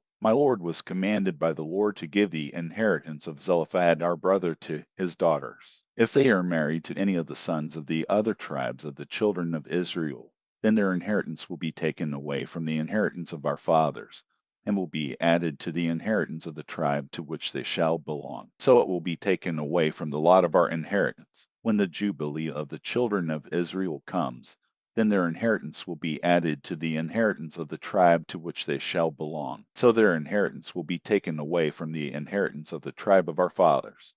Moses commanded the children of Israel according to the Lord's word, saying, the tribe of the sons of Joseph speak what is right. This is the thing which the Lord commands concerning the daughters of Zelophehad, saying, let them be married to whom they think best. Only they shall marry into the family of the tribe of their father. So shall no inheritance of the children of Israel move from tribe to tribe, for the children of Israel shall all keep the inheritance of the tribe of his fathers. Every daughter who possesses an inheritance in any tribe of the children of Israel shall be wife to one of the family of the tribe of her father, that the children of Israel may each possess the inheritance of his fathers. So shall no inheritance move from one tribe to another tribe, for the tribes of the children of Israel shall each keep his own inheritance. The daughters of Zelophehad did as the Lord commanded Moses, for Mahlah, Tirzah, Hoglah, Milcah, and Noah, the daughters of Zelophehad, were married to their father's brother's sons. They were married into the families of the sons of Manasseh the son of Joseph. Their inheritance remained in the tribe of the family of their father.